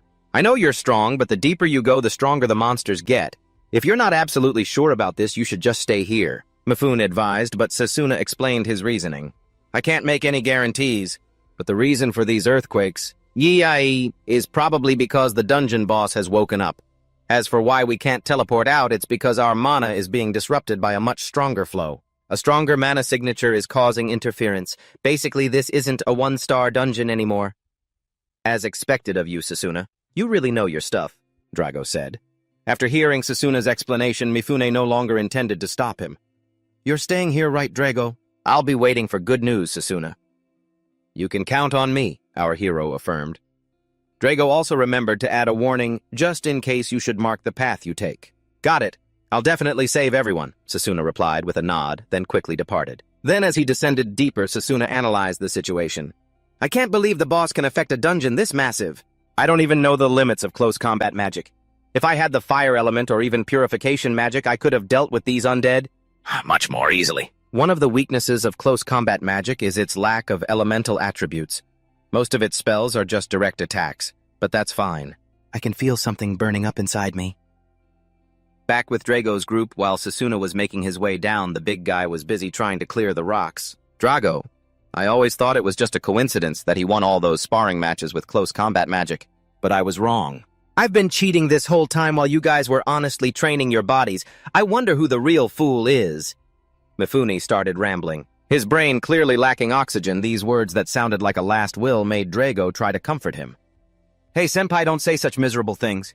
We're definitely going to survive and get out of here. Just then, a voice called out from the other side. Hey, is anyone there? We're in here, Drago shouted. Hearing the familiar voice, someone on the other side said, I can hear voices from in there, and Layla immediately recognized Drago's voice. Drago, are you in there? What about Sasuna? We're all in here. Sasuna went to find another way out. Sorry, I don't have the strength to shout anymore, Mifune mumbled.